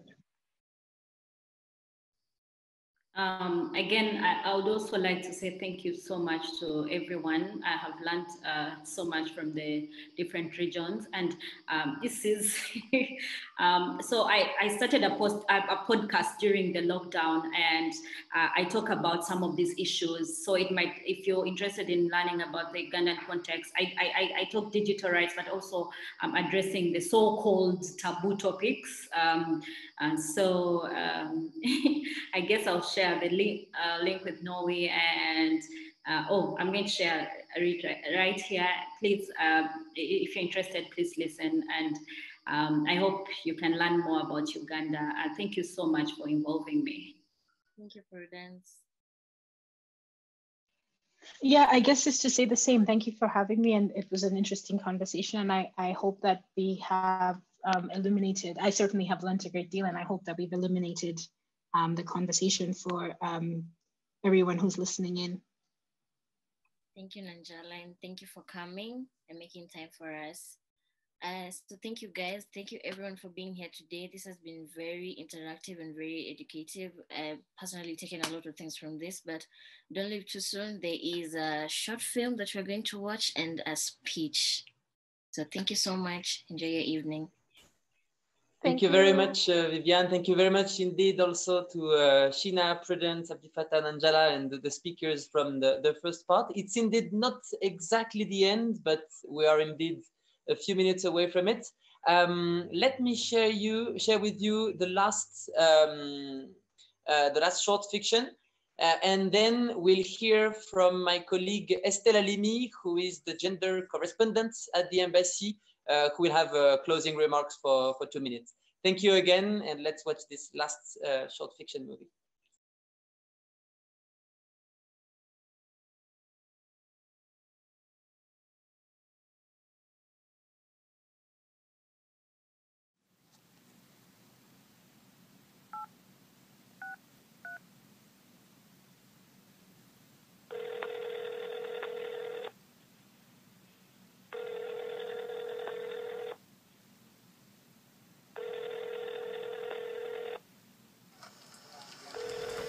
(911), where's your emergency?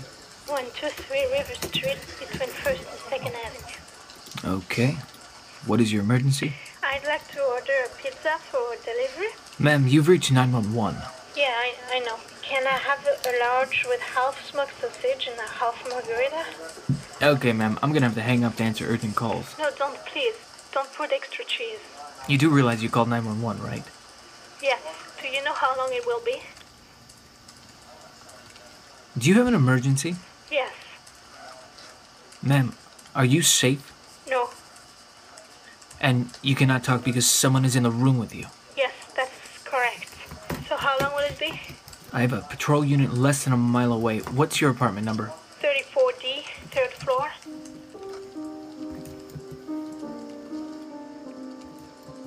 Are there any weapons in the apartment?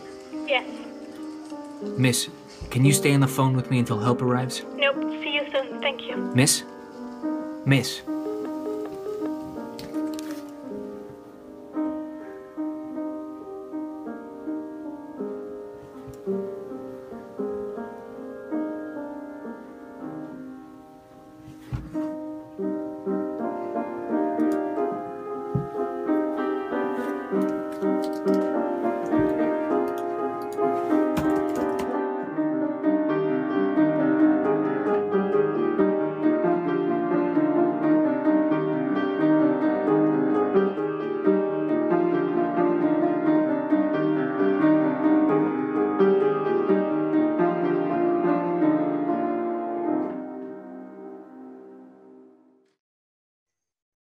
All right, thank you very much for watching. I hope the image was good and fluid on your screen. This short fiction, like the two others, which are also sadly inspired on true facts, can be found online on the website of the Très Court Festival, this movie festival I was telling you about. So like Prudence, I'm also sharing with you the link in the conversation if you want to see more of these short movies, which have been made by very talentful directors from all over the world. So thank you very much for your attention. And now let me invite Estelle, my colleague. It will take a few seconds before she joins for closing remarks. I also take this opportunity to tell you that this event is also part of a series of events called Novembre Numérique, Digital November, trying to take this opportunity of, if I may speak so, for developing digital dialogue. So you will also check on the embassy's website. We have many other events with the Alliance Française of Nairobi and Mombasa, and you're most welcome to attend them. So now I leave the floor to Estelle. I hope we can see her, or at least hear her. Yes. Can you hear me? Yes, Estelle, the floor is yours. Can I maybe try to? Okay, no. Okay, I'll just stay with the sound, I guess. Good evening, ladies and gentlemen, and Thank you very much for all being here. I have to say I'm still under the shock of the last very short film that we've seen. It was incredibly powerful, I think. And also let me say that I'm very humbled to have the final word of such a lively and powerful discussion that you had today, both discussions actually. So let me, in the name of the French Embassy, thank immensely all the participants to those two panels, the panelists, of course, for their great insights and very thought-provoking remarks, and of course also thank you to our moderators, Sarah and Viviane, for their very the meetings. We had great women here tonight, and I would like to thank them very much. But let me say that I'm also happy that we had men, because as it was mentioned, it is everyone's fight to advance gender equality and women's rights. And we also mentioned that there are some cultural deadlocks that men could greatly help, of course, to unlock. That being said, let me make a few remarks very quickly about what we learned tonight. We learned that the digital space has a huge potential, right, to leverage women's rights and gender equality as a global goal, as it is a space of potential social, economic, and political empowerment for women, but also a space of freedom of civic expression, and to enable women, especially, to talk about themselves, to have their voice and to say how they see themselves, which place they want to have in the society, and how they want to be treated. So overall, the digital space, and I hope you will agree, has the potential to put the women out there in the public space where they have been too often invisible. And sometimes we have heard as well, the digital space is the only option as a public space in some places where the offline environment proves too challenging. So in this regard, it has great potential, but there are also conditions to achieve that potential, to make it real. We've heard that it takes a policy, but it also takes actual implementation of that policy. And it also takes effective access to ICT, but that access also depends, among others, on some mental representations, on social norms that needs to be reversed. So it is really up to each of us everywhere in the region, but also everywhere in the world, if you ask me, to help reverse those norms. Maybe two last words to say that the overall challenge, I would say, is to move the digital space from a space of potential discrimination and gender violence and invisibility for women into a space of gender equality and emancipation for women. And in that regard, I would like to come back to a word that you heard at the very beginning of this webinar, which is the word generation. You heard Ambassador Delphine O mention the Generation Equality Forum, which is an international event organized by France and Mexico. It will happen in the course of next year with UN Women, of course, as a very important partner. And that word generations means that the battle for gender equality and women's rights is not a battle for tomorrow. It is a battle for today, for our generation. Of course, all the generations that are together today, but it is up to us now to act and to make it a reality. And in this regard, it is a battle of today that needs to be fought with the tools of today and the technology of today. And in this regard, the digital space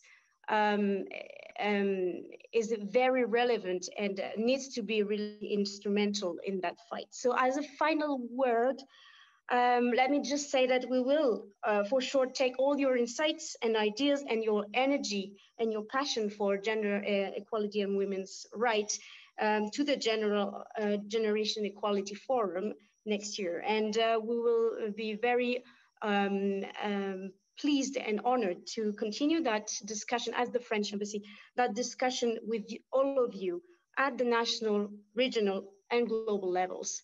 And on that note, let me thank you all of you very much once again in the name of the French Embassy and in the name of Noé. I'm sure who will join me in this regard. So thank you very much and have a great evening. Thank you very much, Estelle, and thank you again to all our speakers and to the public who asked also many questions, who are very involved, who also found the conversation very interesting if I read some of the comments. It's been a pleasure, and I wish you all a great evening and more webinars. Have a good evening, everyone. Goodbye. Thank you, everybody. Bye. Bye. Bye-bye. Bye, guys. Bye-bye.